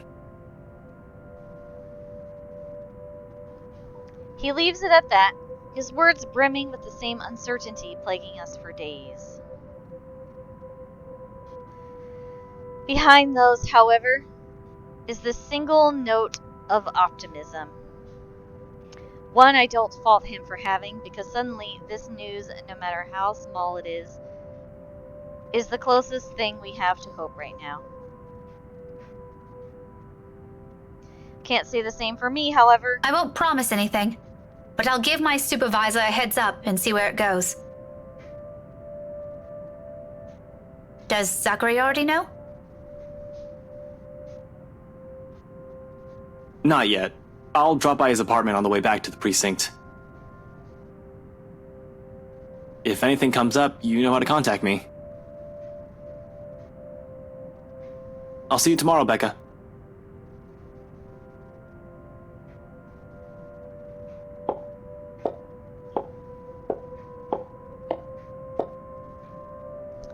Ashton squeezes my shoulder, light as he can, before stepping away and heading straight for the stairs. His way of offering comfort in the middle of this little mess we found ourselves in. But amidst of all this, a tiny voice at the back of my mind nudges at a memory. Something I've forgotten, and the very reason why I've chosen to return home early. He's made it 4 steps down when realization kicks in and awareness of the envelope I've been holding returns to me. Panic rears before proper words can form, or I can think about the situation. Not a second sooner, I'm calling after him. Ashton, wait! He halts, one foot already down another step when he turns to me, raising an eyebrow in question. Yeah? And of all times, it is in this moment when I falter. The adrenaline from earlier's panic suddenly recedes. All of a sudden, none of the things I've prepared to say will take form. And I'm caught between simply forgetting about this or blurting it out to him while hoping for the best. Should I even? Oh snap. A new choice! Gonna have to save! Haha! Yeah, that's right. Go to prom with me, Ashton! Alright, so we have tomorrow afternoon. Do you have time?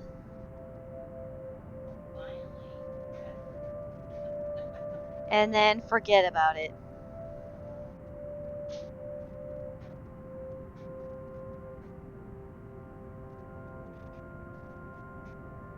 I'm going to assume that tomorrow afternoon is the appropriate choice that we want to make. So, I am going to go ahead and say tomorrow afternoon, do you have time? Let me make sure I saved because I'm always paranoid. Yes, I did. There's nothing wrong with trying, I suppose. Oh shit! Ashton, bonus points! Yeah! Alright, oh yeah, I already said that. I'm not going to lose anything if he says no. Which frankly has a very high chance of happening than the opposite. Though, the thought still doesn't prevent the heat from crawling up my face and send my heart racing. It's better to get this over with before my throat closes up and I lose my nerves. Lady, I still think you should just tell Ashton how you feel. Just pour your soul out. Get it over with. You know, have him reject you or accept you, whatever, and just, if either case, you can finally let it go. Tomorrow afternoon. Do you have time? A small frown is already in his face. I already see where this is going and what he's thinking from that alone. Yet for some mullish reason, I continue. Hanging on to that tiny glimmer of hope he'll say yes if I present an argument good enough for him. That depends. Why? Well, you see, someone sent an invite for a housewarming party, and I thought you might want to... Rebecca, I'd rather stand on the messy end of a gunshot. You know that. I know, it's just... You're one of the few people I can count on with things like this. That's cool, I appreciate the thought. But really, Zach's a better companion. Gatherings like that just aren't my cup of tea. First of all, you're full of shit. You guys are going to the same housewarming party. So, you saying that, oh, housewarming parties are my thing, you're just full of all kinds of bullshit, Ash. It did cross my mind, you know.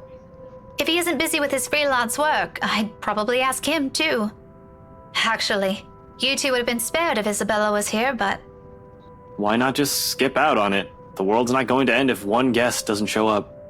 trust me, I'd love to. But I promised Mom I'll be there. Still can't say no, huh? Like you're any better. Besides, the person who sent this is an old friend of Mom and Dad. If it's important to them, why not? Though, who would have thought, huh? The famous Evans heir used to be tutored by my parents. Apparently, we also met before. Wait, who? Evans. Hannah Evans. Well, she's already married. She goes by Hannah Wright now.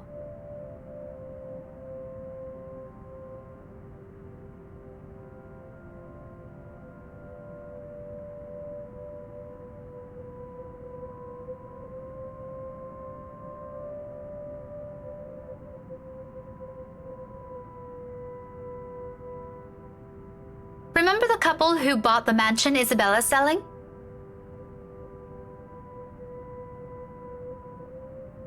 The same people? As far as I know. Unless I misread their address, or there's another Hannah Wright in this city that we don't know about. Let me see that. Without warning, he walks closer and takes the invitation off my hands, gently, but with the same force of urgency in his voice. I don't know what he finds in it, but his eyebrows draw together as his eyes scan through the little lines of text printed on the small piece of paper. His hold on the envelope tightens with each pass, and by the time he has finished reading, his mouth has formed into a thin line. You never mentioned this. We met just once. Or at least, that's what Mum told me. Honestly, I can't recall anything from it. Otherwise, I would have told you about it. He hums something inaudible under his breath, all while thumbing the paper, staring at it as if doing so will proffer him answers to every unspoken question in his head. When he gleans nothing from it, he merely folds the envelope back to its form. All right, I'll go with you. What? I'll go with you. That shouldn't be a problem, right? Unless you've already made up your mind about asking Z-Man. No, I told you already the guy's busy. Why would I bother him for this when I can go alone? But what about your own work and... I can make time for this. 3 o'clock, yeah? I'll pick you up an hour or so before.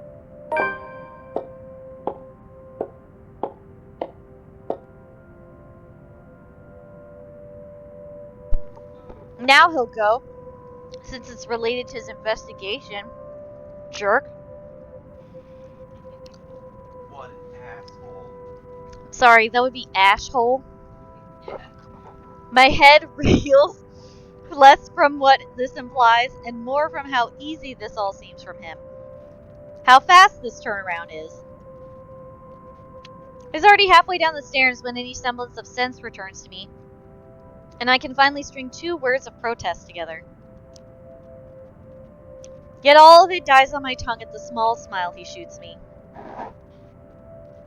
He disappears from view seconds later. His footsteps gradually fading as he descends the stairwell, until all I can hear are my own shallow breaths and heartbeat, loud, pounding hard against my chest. It is only after I'm standing alone in my room, minutes later, that it all sinks in. He has taken the invitation with him, but besides that, more than that, he has also accepted mine. Calling this happiness is a complete understatement. For now, looming thoughts of the mansion and that woman lay silent at the back of my head. The night wears on without further incident, despite the great number of thoughts swimming in my head. Come morning, there's only a hush, a strange sort of stillness unlike the ones greeting me every morning. This one's uneasy, tight with anticipation, like a string stretched thin, merely waiting for the proper time to snap. Granted, it doesn't make my day any less pleasant, but the edge is there. It hangs in the hallway. It lingers in the empty unit next to mine. It follows me, even as I head out, carrying the same little hope I saw in Ashton last night. I just wish I can easily believe in it.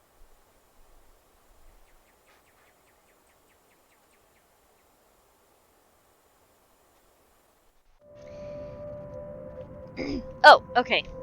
So, we've already seen this hospital scene before.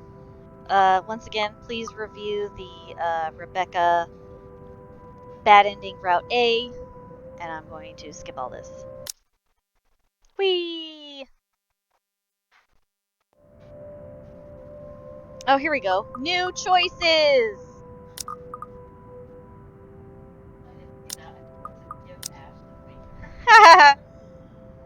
Let's see. I think, go after Ash is a plus with Ash, but let's see. Oh, sweet, it is. Okay. Although before a single excuse forms in my head, Zachary makes a decision for me. Already he's showing me a knowing smirk. It spreads across his face the moment I look up. With a chuckle and a casual wave of his hand, he gestures for me to leave. Don't worry about it. Check on him. He needs somebody to do that for him.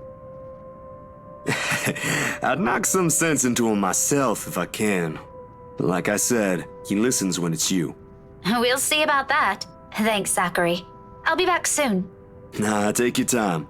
But just remember what I told you before. He has known, prior to making that suggestion, where I'll always go, who I'll often pick when faced with a similar choice, or how it'll bother me if I don't. The answer is a habit now, after uttering the same thing for so many years. But what drives it is not important. Feelings are irrelevant at present. The whole of it unwarranted, in fact. That's what Zachary has been trying to get at all this time, isn't it? I've been too furious to understand, busy swaying between anger and my own affections since that night. Because at the core of it, we're still friends, aren't we? There'll be time to think about these matters later. For now, as I leave Zach in search of him, I'll be what he needs me to be. I find him minutes later in a hallway not too far from Isabella's room. He sits alone. Wow, that's a realistic cup of coffee. It literally looks like somebody took a picture of coffee.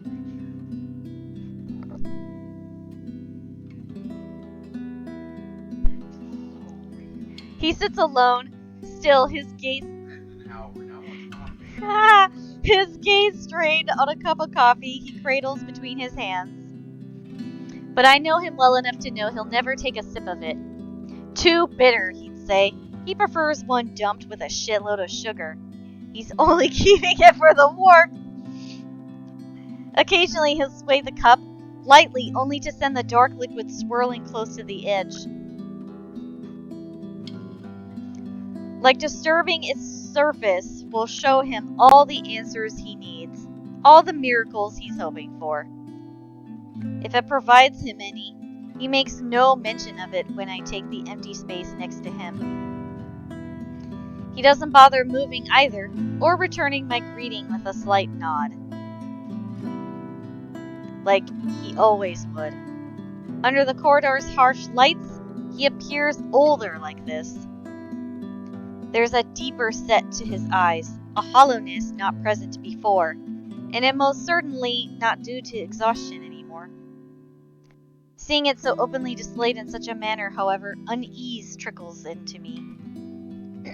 A small fear my own efforts, any words I can come up with, won't be enough.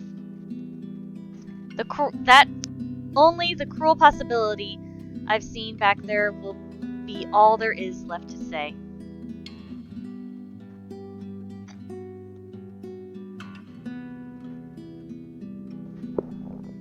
I like that you can clearly read the hospital sign.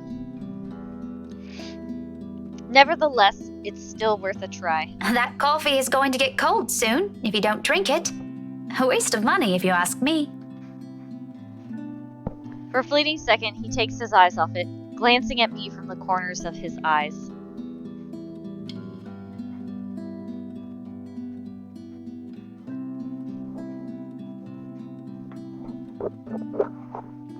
It doesn't last too long, but in that short exchange, it feels as if he's searching my face for something. When he finds nothing of it in me, he merely lets out a breath and holds the cup out to me. You can have it if it bothers you. No thanks. I already drank a cup this morning. Besides, their coffee here tastes like shite. I've had enough of it these past few days to last me a lifetime. I think they're using the same brand, you know? The one Isabella likes so much. Yeah, folders. Folders. Folgers in my cup. Nope. Yeah, no folders. Randy, come on, copyright. Oh, that's right. Copyright. So they're folders cup. You know, because it tastes like filing folders. Yeah, exactly. It's vanilla flavored. I've not meant to bring her up, but she's woven herself into our lives so much that even talk as simple as this has something to remind us of her. Now it's pitching back towards unsafe territory, right into the topics I'm hoping to avoid. We're both bad at this, aren't we? You noticed that just now? Afterwards, Ashton immediately falls silent again, the good humor in him gone. I follow soon after, unable to string the proper words to keep this going, and an uncomfortable air sets. No surprise right there. All this time, we've been skirting around the issue, the hard truths we're forced to deal with. It's a way of coping, contradicting the kind of people we both are. No wonder we'll fall apart at some point. And if what happened today suggests anything, it'll be easier for us if we steel ourselves as early as now.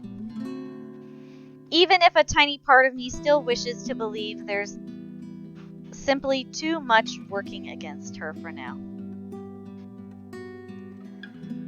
But is saying such a thing appropriate, given the situations? With him like this, I'm afraid doing so will bring more harm than good.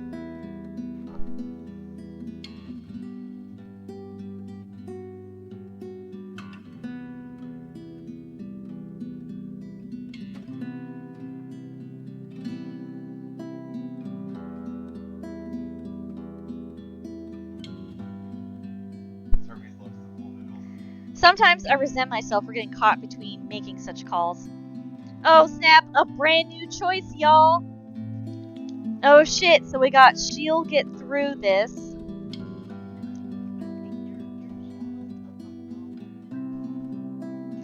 Right? Isn't this creepy that she's jealous of someone in a coma?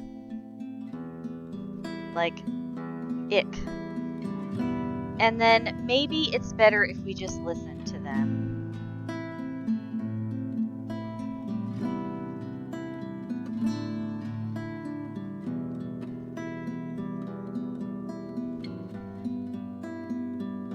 Alright, I have no idea which choice to pick, so I'm going to save. And I'm going to start with she'll get through this. So I pull back, rein in cold hard facts as well as every truth that will hurt. Oh good. Bonus points with Ashton. I figure we don't want to be like a huge jerk. Because if we're jerks, then, you know, friendship tarnished. Although, I will be playing through this again and just trash Ash and Rebecca's relationship until they hate each other's guts. All in favor of an echo, and frankly, a pale imitation of Zachary's reassurances. She'll get through this. I wish there's more conviction to my tone, or at least a hint of certainty to it. But try as I might, I don't even know if I can still put my faith into those words. At some point, perhaps I did. Before the image of her lying still on that bed has become a permanent fixture in my head. When picturing her back on her feet is as easy as breathing, or when the reality of her situation hasn't sunk in yet.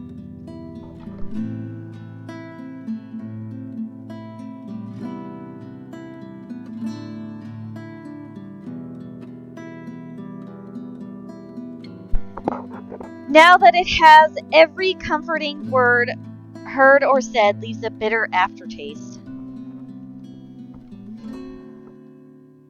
I hate myself for trying to keep that hope in him. While I can no longer convince myself of it, it feels foolish and hypocritical in every way.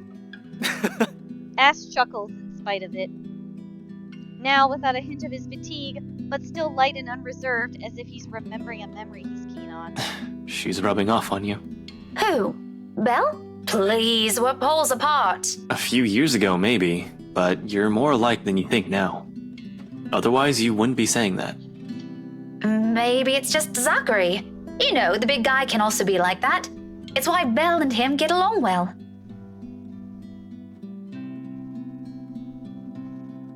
You don't hang out with him that much, though. In fact, if another person were to look at you and Scaredy-Cat, they'd probably think she's the childhood friend, not me.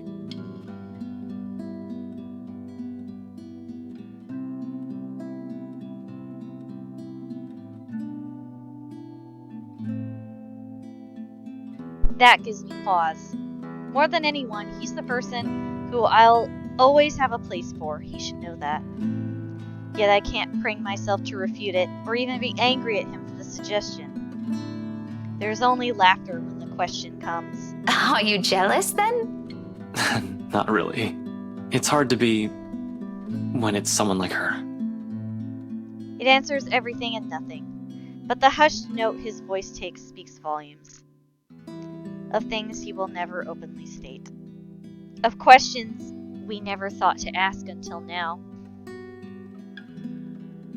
How different would it have all been without her? If she never moved next door. If she never dropped her passport at that one autumn morning at the park. If Ashton had not found it. If she never had the unfortunate luck of finding something horrid left in that sofa. Endless possibilities, but at the heart of it are two things I will hold true. One, these are what-ifs. I no longer want to know the answers to, and neither does Ashton. I should probably tone down on the teasing after this. Probably? I might still do it, maybe once or twice a month. She makes the weirdest faces when she's annoyed. It's priceless.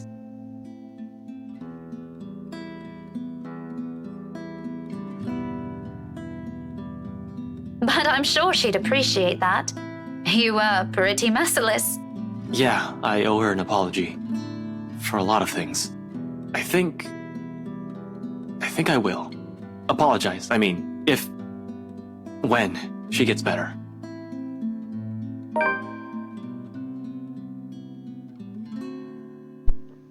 We both lapse into silence after sitting side by side, simply enjoying each other's company, like how we often did as children.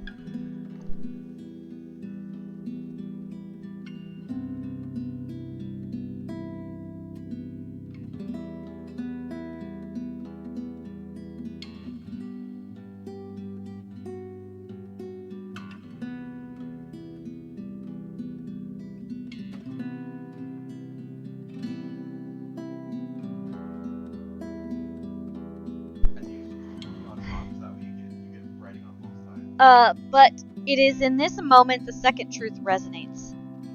Things have changed. Sometime between meeting new people and letting them stay, something has shifted. Although he may never regard me with the same longing he has for her, this dense, clueless man, offered constancy my own family couldn't afford to give. No matter the depth of anger and hurt I've harbored that night, I doubt this man will ever lose his place in my life and I in his.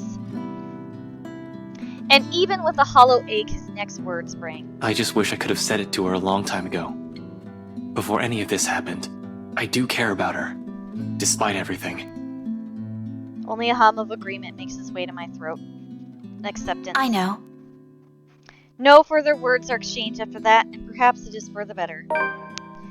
We have someplace we need to be tonight, and it won't do good to brood on these things. The quiet stretches on further until Zachary shows up in search of us. By this time, The seconds, minutes have already burned or blurred together in my mind.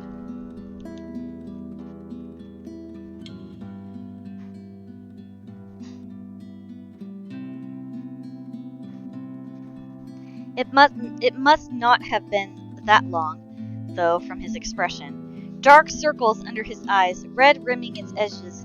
It's as if he spent another night on a vigil. Ashton tenches the second he catches sight of it, a multitude of expression flashing across his face.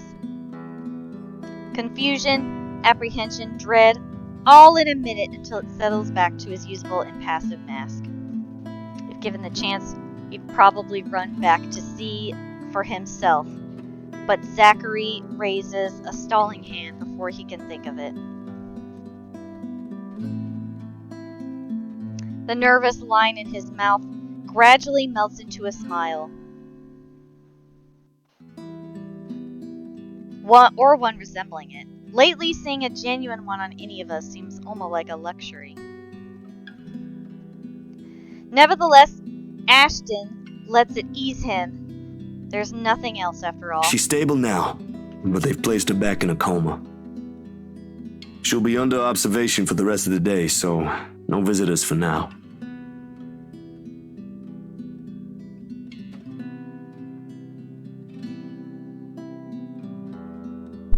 Still, not the best news we've heard in a while. I don't think it's what Ashton's hoping to hear either.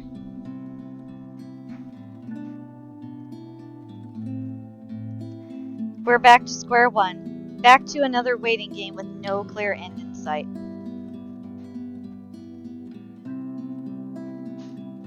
Of course, none of us mentions it, even if the meaning is all too clear in our heads.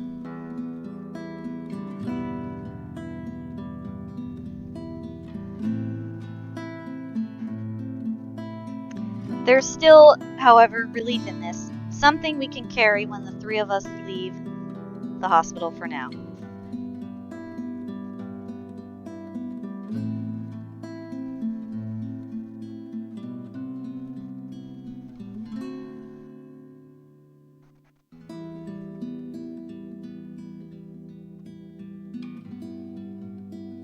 If that alone will be enough remains to be seen.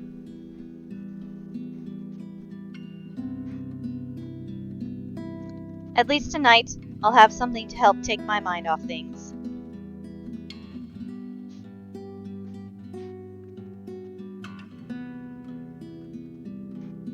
Hopefully, where this all started would provide the answers I'm looking for. That'll be one less thing for me to worry about if so. Except the whole thing's off to a bad start. And all of a sudden, whatever Isabella claimed dwelling in this mansion becomes the least of my concerns.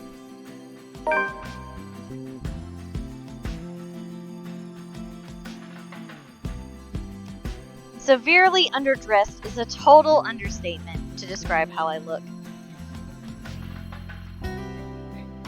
Cars, worth more than my own apartment and childhood home combined, line the mansion's front yard.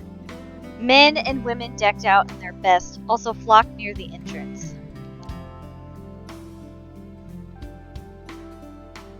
Most are eager for the festivities to start, while some are simply idling about, enjoying the warm afternoon sun before it sets.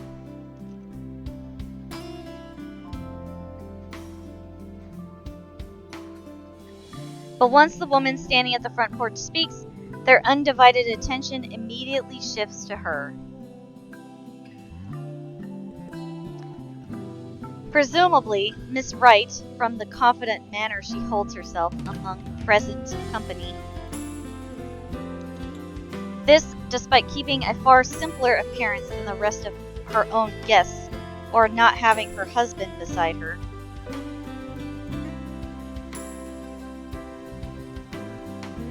A trait worthy of utmost admiration at best. At worst, she's the envy of every woman, the subject of every gossip in Luxborn. Welcome, welcome everyone.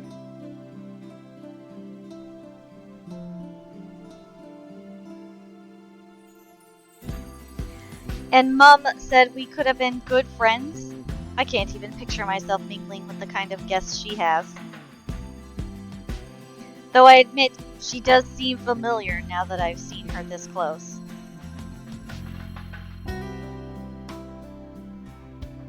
Memories of sitting in a vanity not mine, being dressed in clothes too fancy for my tastes.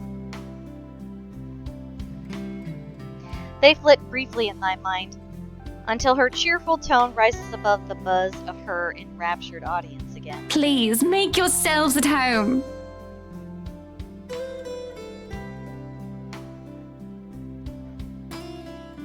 I wish I could share her enthusiasm, really.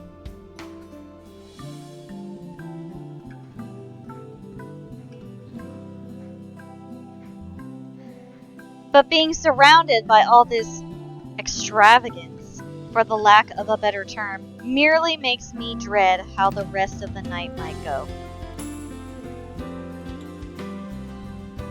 Also knowing there might be some truth to what lies inside the place helps drive the unease further by a notch.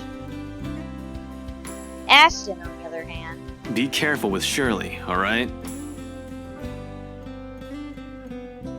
for someone who abhors gatherings like this, he already seems right at home, standing with an air too lackadaisical as he watches the valet drive off with his bloody car. Can't you at least act with a bit more shame?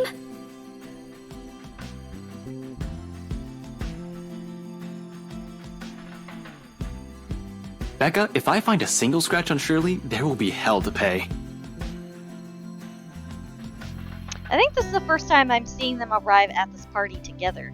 Those guys know what they're doing. They're handling cars worth more than your precious Shirley. My disdain has likely shown beyond the tone of my voice, quite possibly in the form of a grimace. He chuckles, a rare moment where mirth and amusement dance across his features.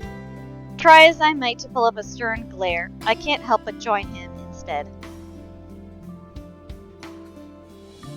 There's something in the lightness of it, in how easy this kind of interaction falls into place when we don't let feelings get too involved, in spite of being stuck in a situation we're not fond of.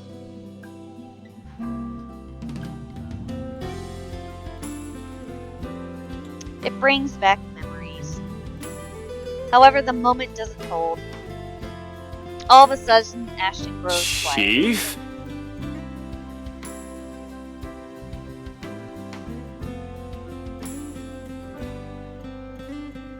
An odd expression flashes momentarily across his face, though he blinks it away before I can figure out what it is exactly. Ashton, what's... Sorry, Becca, I just saw someone I need to catch up with. Longtime friend.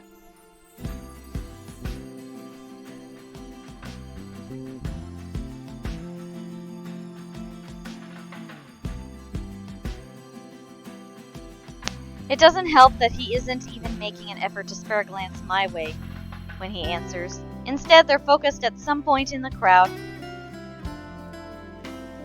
his gaze darting between people walking past us until a small frown forms in his face. Oh, wait, Ash! What about...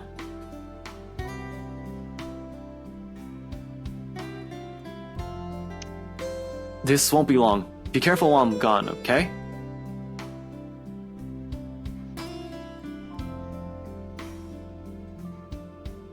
I meet the smile he hastily throws my way with a frown of my own.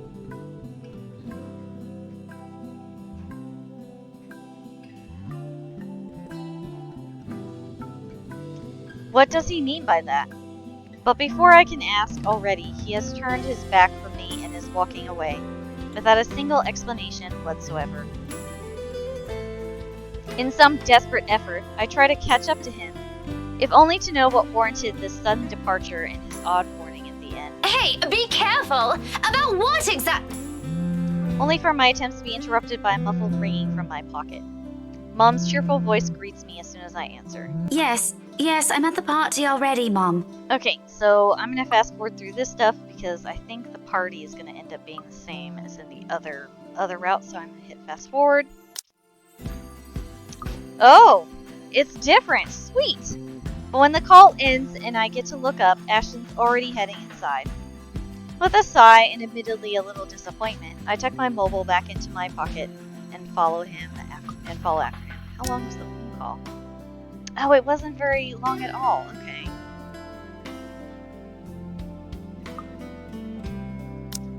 So I didn't need to fast forward. So much for a date. Even with a familiar company, this is somehow shaping up to be a terrible evening.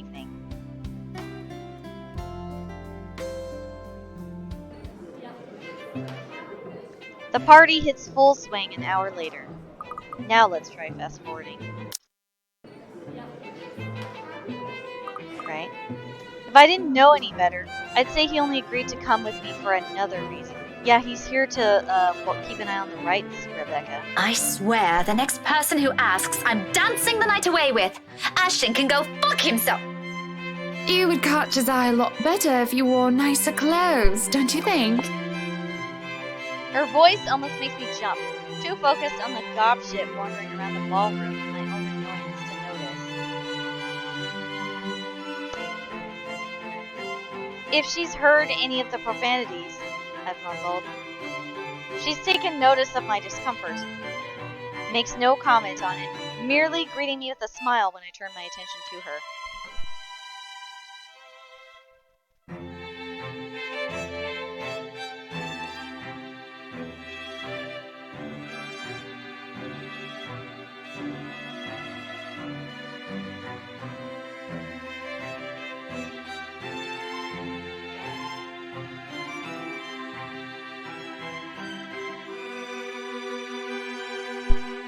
Alright, Miss Hannah Wright gives off a whole different air when she's not speaking to an audience.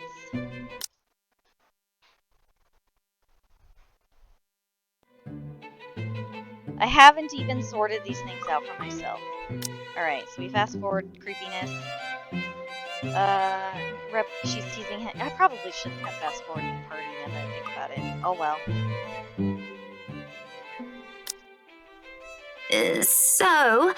This is a nice party, Miss Wright.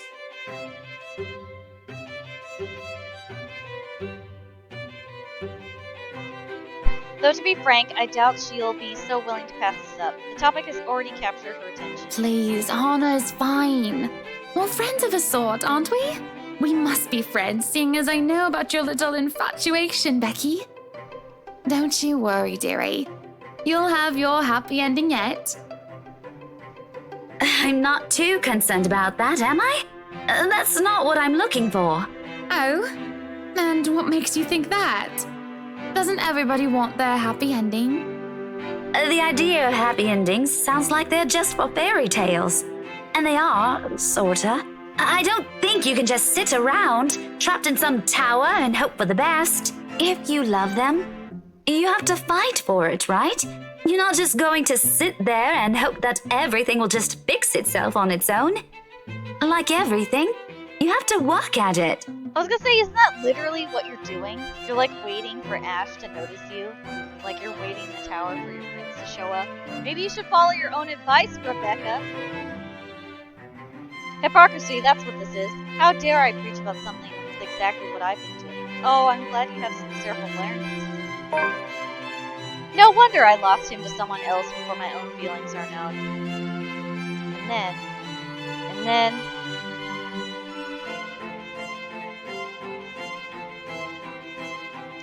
I go and act as if I'm entitled to any of it.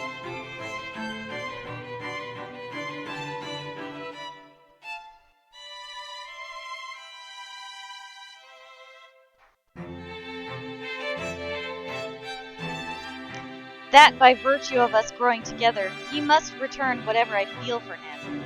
That he's not allowed to look at another, because I'm the one who has stayed by his side the longest.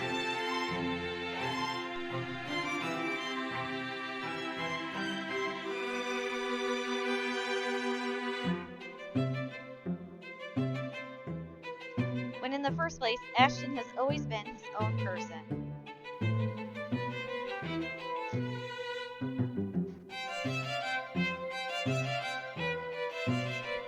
This is something I cannot force on him.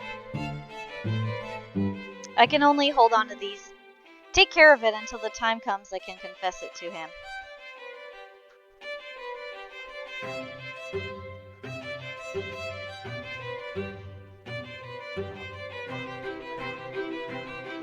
Great if he reciprocates, but if he can't. If he won't, selfish. I've been too selfish. But what do I know?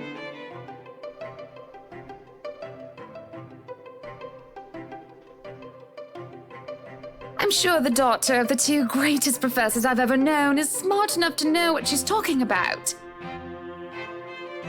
At one point, maybe I would have easily agreed to that.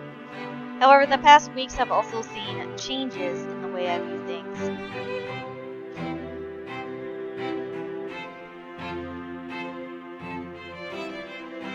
As nice as these things sound, it turns out whatever I previously know may not even be true for other people, or for myself.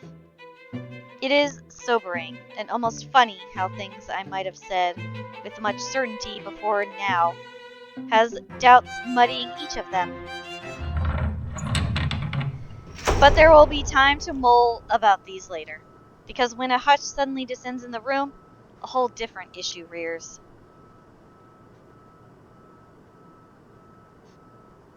Especially when Luke fucking Wright strides into the now quiet ballroom, fashionably late and oozing with the same pomp as Mian he always carries around with him. Good evening, ladies and gents. Enjoying the party?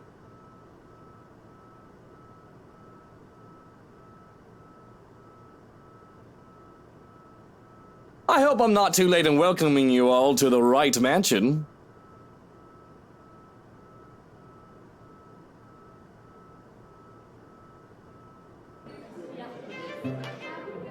Before long, Hannah leaves my side to join him, and it doesn't take a genius to piece it all together.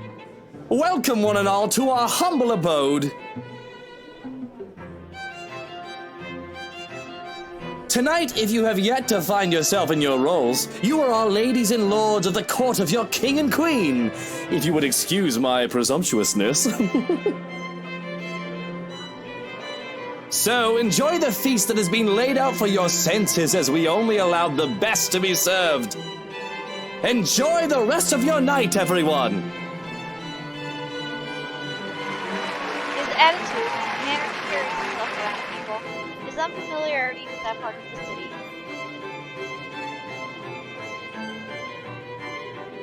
Of fucking course.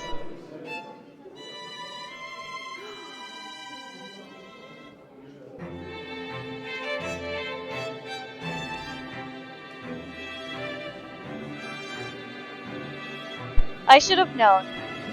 Although I'm partly at fault here, the tabloids and gossip columns have never been really my thing. I should have also expected that wherever Luke fucking Wright is, some sort of drama will sure follow. He seems the kind of person who revels in it. Figures it'll find him on its own, even when he's not asking for it. Oh yeah. He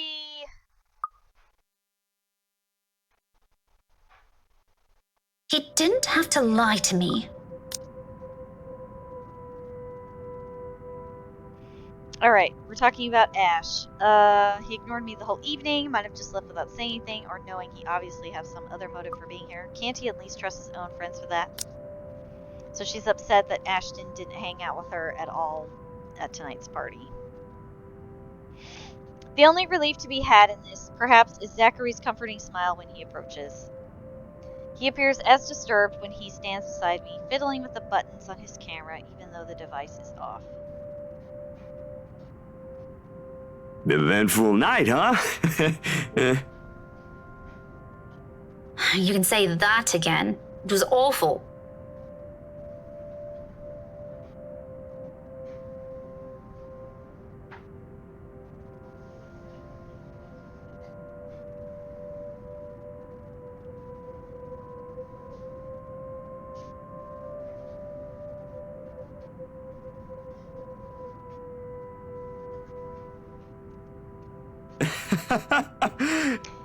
Then he laughs, a tired one, but filled with humor in spite of what we've witnessed. Let me guess. Ashton.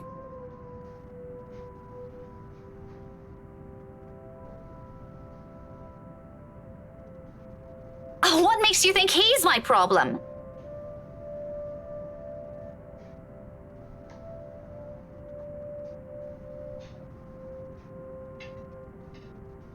It's just a guess, since all he seems to do lately is piss you off, so I figure, yeah.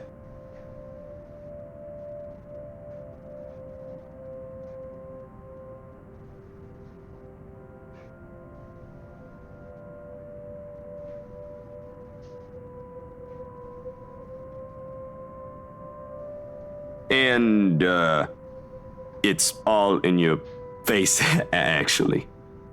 Why does he have to? I don't understand that man anymore.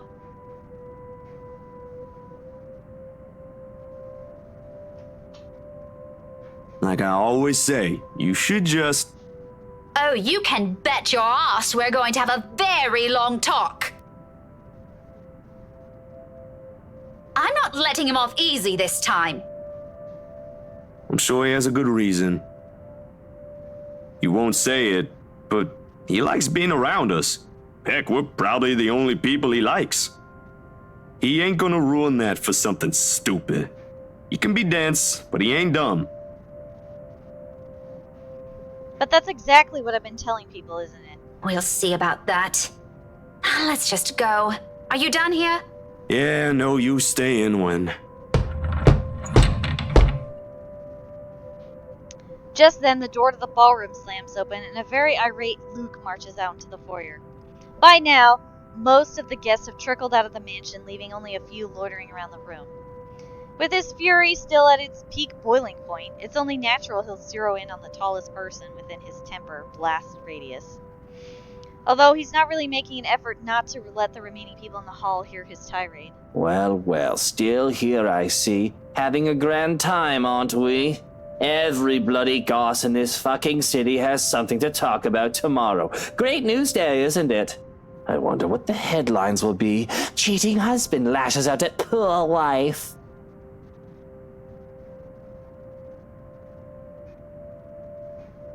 I ain't a part of the media, sir.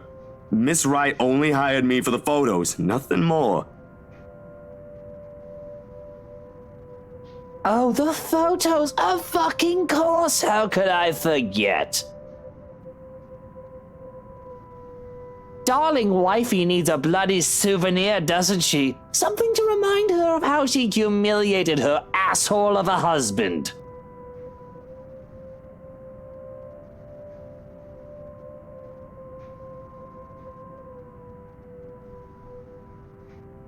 I'm sure it ain't like that, sir. Hannah's... No one expected... Hand it over. I'm sorry, what? Are you also deaf? Do I always have to spell everything out to you peasants? Hand the blasted thing over! All of you! If I see one picture, even a single shot of a fucking spoon tomorrow, you will all lose more than your jobs!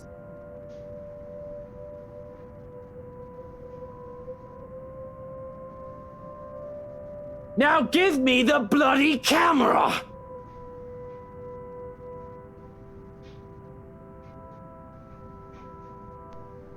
I can't do that, sir. I do freelance work, and this is my...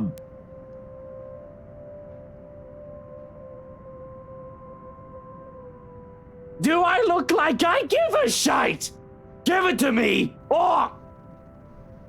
I wonder what Kylie will say if she sees Tio Luke right now. For a short second, he looks surprised to find me there.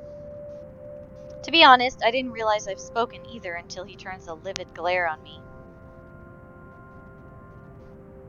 A lesser person will probably cower under it. I will too, perhaps, in another situation where he isn't throwing insults at my friend. That one I simply can't let go of. Oh, Daisy, oh, Daisy. Do you always have to butt in on other people's discussions? I wouldn't have to if there was actually one happening right now. It's pretty one-sided, eh? A bit offensive, too, if you ask me. Woman, why don't you just bugger off? No one cares what your opinion is, especially in my home. You don't have to worry about that, Mr. Luke Wright. I don't have any plans of staying longer. I'm only here to fetch my friend. I wasn't expecting to see an asshole standing beside him, though. Rebecca, you really don't have to. Oh, no, you shut your trap. Let her say what she wants. I'd love to hear it. That feisty attitude is going to take you places, Daisy. Fair warning, though, woman, and I've said this plenty of times. There's a pause as he steps closer, staring me down with almost little to no effort. I do my best to hold it, but I won't deny flinching at the tone he takes once he lets loose the next words from his mouth. Threats do not work on me. Then and there, I believe him. That this man is capable of doing much more than what any intimidating remark I can lob at him. So if you don't have anything worth my while to say, it'd be in your best interests if you remove you and your precious friend from my property.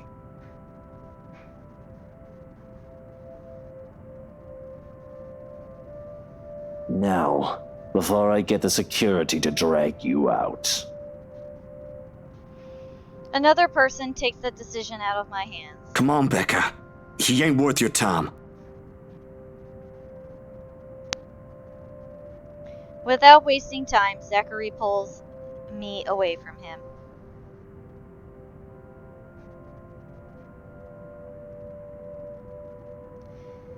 By the time I've regained my senses, he's already tugging me by my wrist towards the wide open doors.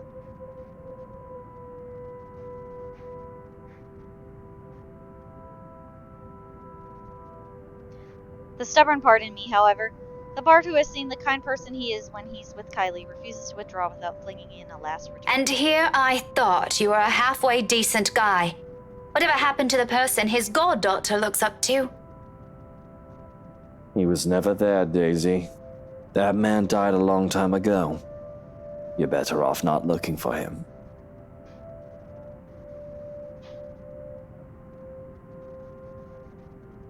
I won't. I have no intention to, but I can't resist the urge to glance back before I leave.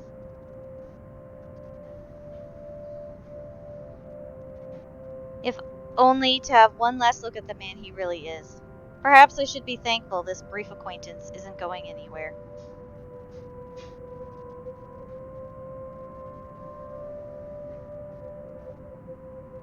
But the instant I turn my gaze on him, I see it. Looming, hovering over his shoulders, drawn to him like a moth to a flame. Like the first time I've stepped inside this place in search of Isabella. He was there too, wasn't he?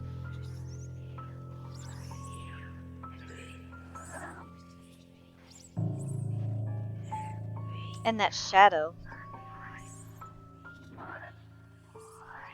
No, a woman now.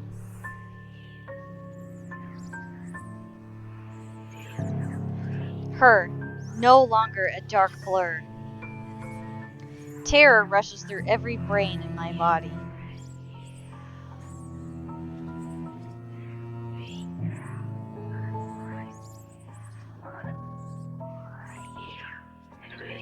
A crippling sensation gripping every part of me while she stares at me with a glare filled with nothing but hate and venom. It's like staring at the eyes of a woman I've unknowingly robbed of something precious.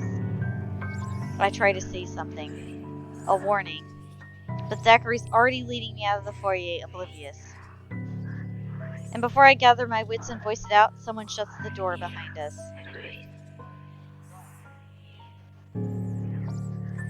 As if to keep outsiders away from the secrets this mansion possesses.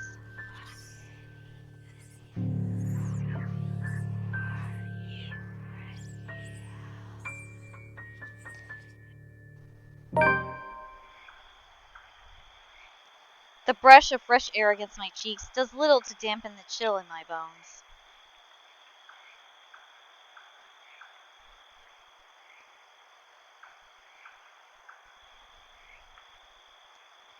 By now, the sensation, the fear and disquiet it leaves whenever I see her is familiar enough for me.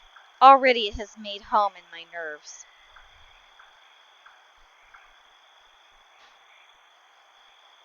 I don't even notice my trembling hands until Zachary points it out to me. Rebecca? You okay? You ain't looking too good. You're shaking.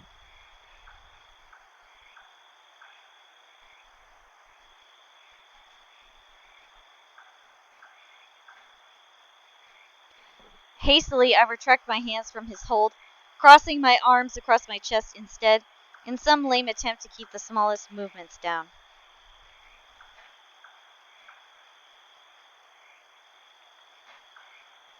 The cold from the tips of my fingers seeps through the thick material of my shirt regardless.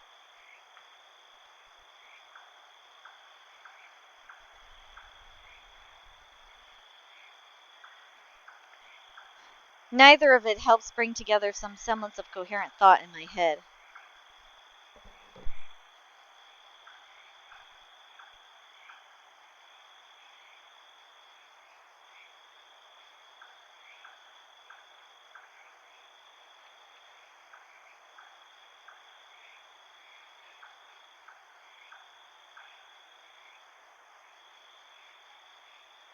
Don't worry about it.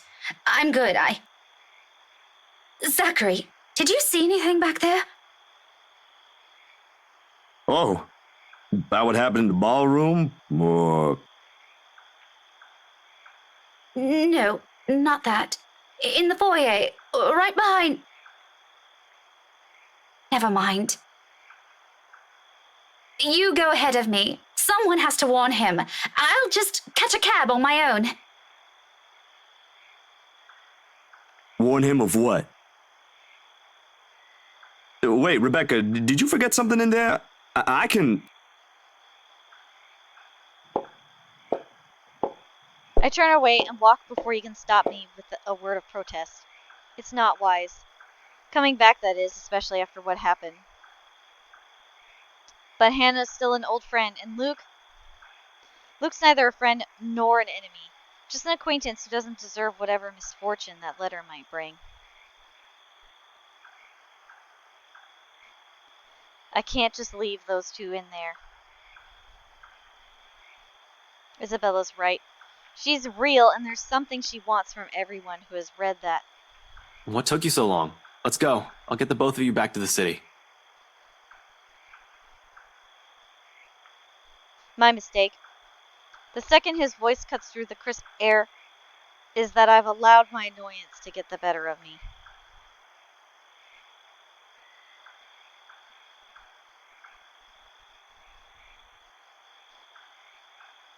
Fuming with my purpose forgotten, I whirl around and march towards him. One accusation after another piles up at the tip of my tongue, ready to be hurled at any moment. Okay, have a good night. Thanks for stopping by. There's no hesitation holding me back when I fling at him.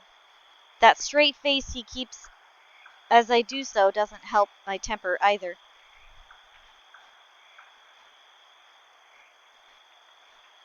It only makes me want to slap some more sense into him. Shouldn't we be the one asking you that? Becca, I've been waiting here the whole time. I told you I hate parties like... And before that, where have you been the entire evening?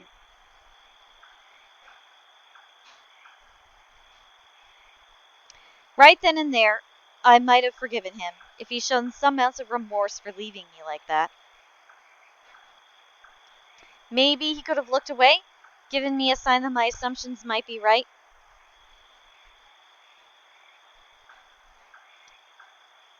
He doesn't even need to put them into words. A single gesture of confirmation is all I need. Rather, what I get is the same impassive look.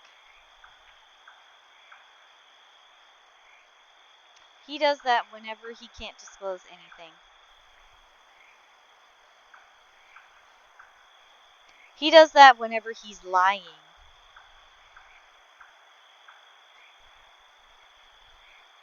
In the face of it, amidst the thick tension, a frustrated huff is the only thing I can summon. be that way. Fine. Suit yourself.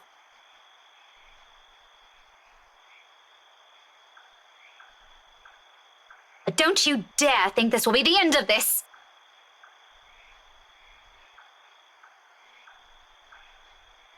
We'll talk about this tomorrow, and you better have a proper answer for me by then.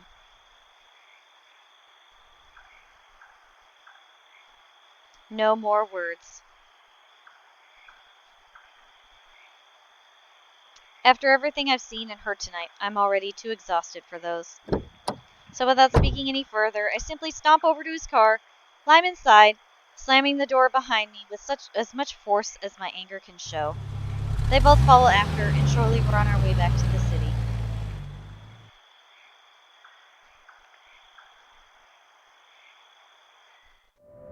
The moon is almost at its highest by the time we reach Salem Wall. Oh, whoops, I think I missed something. Oh yeah, yet even with the city's bright lights welcoming us, the dense somber air from the mansion still lingers. Zachary has asked to be dropped off first the moment we've entered downtown Luxborn. Though he never mentions anything and has only a words of thanks for us, he probably doesn't want to get caught in another spat between Ashton and I.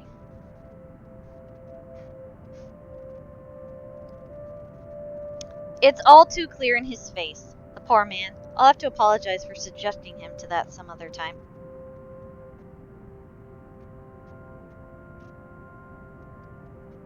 I think he's also hoping we'd be able to fix this without him around.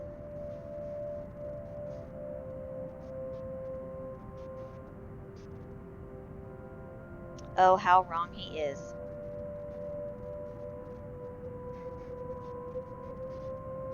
Even after our respective heads have cooled off, the atmosphere within the car remains rife with unspoken tension.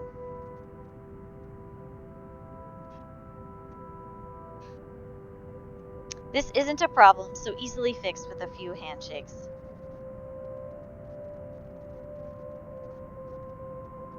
Quite frankly, I don't know what will. Ashton himself has no idea what to do when he alights and dawdles awkwardly in the middle of the car park, unsure. It almost seems like he's having an internal debate, whether he should say goodbye or mutter an apology. I could have driven him away purely out of spite the second I'd gotten off. Still, old habits die hard. It's late and Ashton's flat is on the other side of the city. Irritation might still rear its head every time I look at him right now, but I'm not too cruel to put him up on another long drive. Especially when he still appears as if he hasn't gotten any rest. You can borrow the couch. I threw the keys to my flat his way before a protest forms on his lips. Although he catches it with ease, he eyes it with a wary expression and shoots a puzzled glance my way. You haven't been forgiven. We're still going to have that talk, believe me. But I'm not about to send you out on another drive looking like that. It's late. Go get some rest.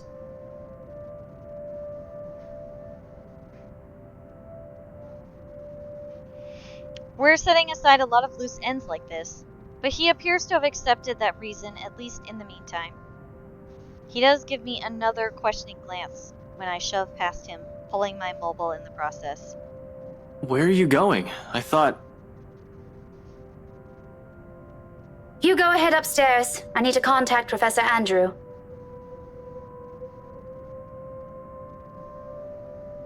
Andrew? Why would you...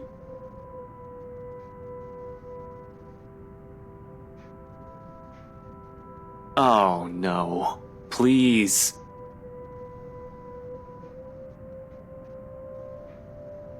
This again? It's been a week, Becca. I thought we already agreed that was a dumb Halloween prank. No need to bring in the old guy.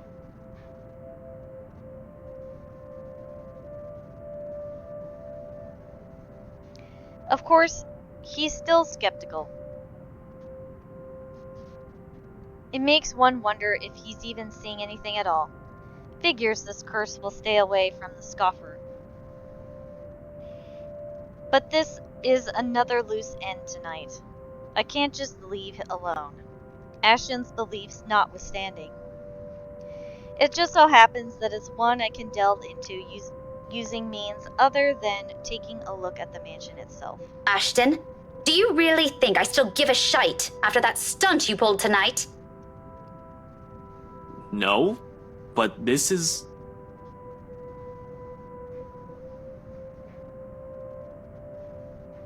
I've spent so many years with him to know this is about to turn into another argument.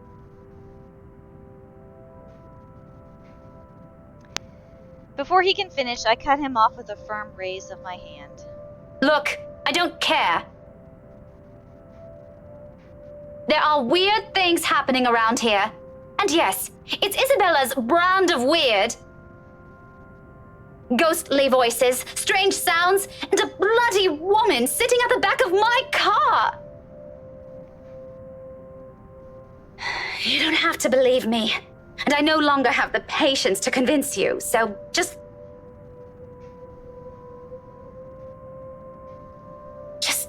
leave me be, Ashton.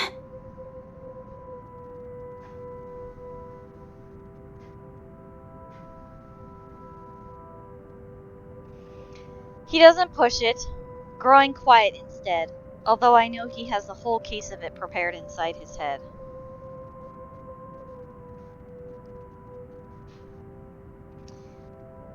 But there's a reluctant shift in his movement when he steps away from our conversation. Short of climbing the stairs, he stops and turns to face me with an expression almost too conflicted. Are you really sure? What? That there was something? That you've been, seeing things? Yes, I'm very, very certain. Now go! And you better not break anything in there. The last time I let you stay over, it was that statuette Belle gave me. You haven't even replaced that one. The last of my reprimand goes both unheard and unanswered as he disappears behind the stairs. If things aren't as strange, he might have a quip or two about that, followed by a light banter. I will be right back. I just gotta run to the restroom again.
Okay, back. Sorry about that.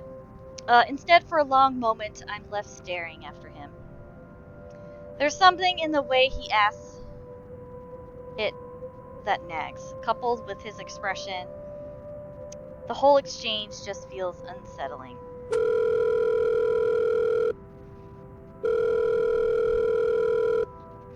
One that doesn't fade even as I gather my thoughts and shift my focus on another, even as I dial Professor Andrews' number.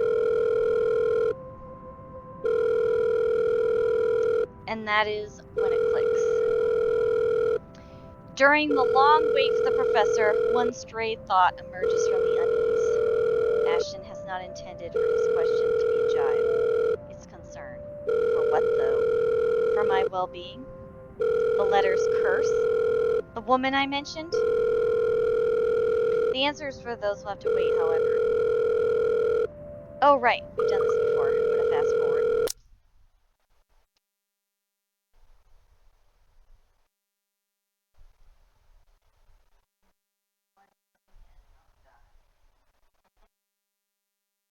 Oh, yeah, that's right. Okay, so the only choice I have to make now is not dying. Oh my god. Alright. So I'm gonna save.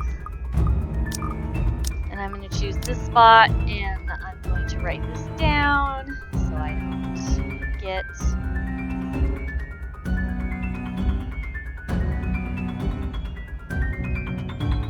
Alright. Head for the door. We're gonna fast forward. I'm gonna hit tab as I'm doing that. Fast forward again. Oh shit! I lied. I don't want to do that. Okay, hang on. Head for the door. Fast forward. Da da da da da. Alright, tab. I don't think twice. My limbs are moving on their own before what I did could fully register in my brain and my lungs could recover. Behind me, she lets out a cry, sharp and loud, thunderous against the empty walls of the library. But the fear her wails brings compares nothing to the relief washing over me when I finally make it out. My knees buckle as soon as my feet hit the pavement, the surface cold and hard against my skin. I've only been in there for a few hours. 1 or 2, probably? I don't know anymore. It feels like an eternity all the same. My breathing hasn't slowed down yet, and I don't expect it to after going through that. I probably look the most undignified creature on a Sunday morning, right now out of breath, disheveled, slumped here with a bloody lip and all. But at present, I simply can't bring myself to care, even when a few passerbys gives me strange looks. And stare at me all you want. I don't give a single shit. I'm alive. I'm safe. This isn't the end yet, but I'm safe. Inside my bag is something that could get us out of this mess. Nothing definite yet. I don't want to get my hopes up, but it's still something. If Isabelle is here, I'm sure she'll feel the same. She'll even be the first one to put her faith on it. Wherever this'll lead us to is victory on its own. Now that's all there's left, the rest of us trapped in this bloody nightmare. Right on cue, as if to answer my previous thought, my Movo lets out a beep. I pick it up, simply hoping it'll be one of them. Only it's a voicemail that greets me. From Ashton. There's a pang of disappointment, of course. But it brings some reassurance that nothing's happened to at least one of them. Hey, Becca, call me back when you're free. We need to talk. ASAP.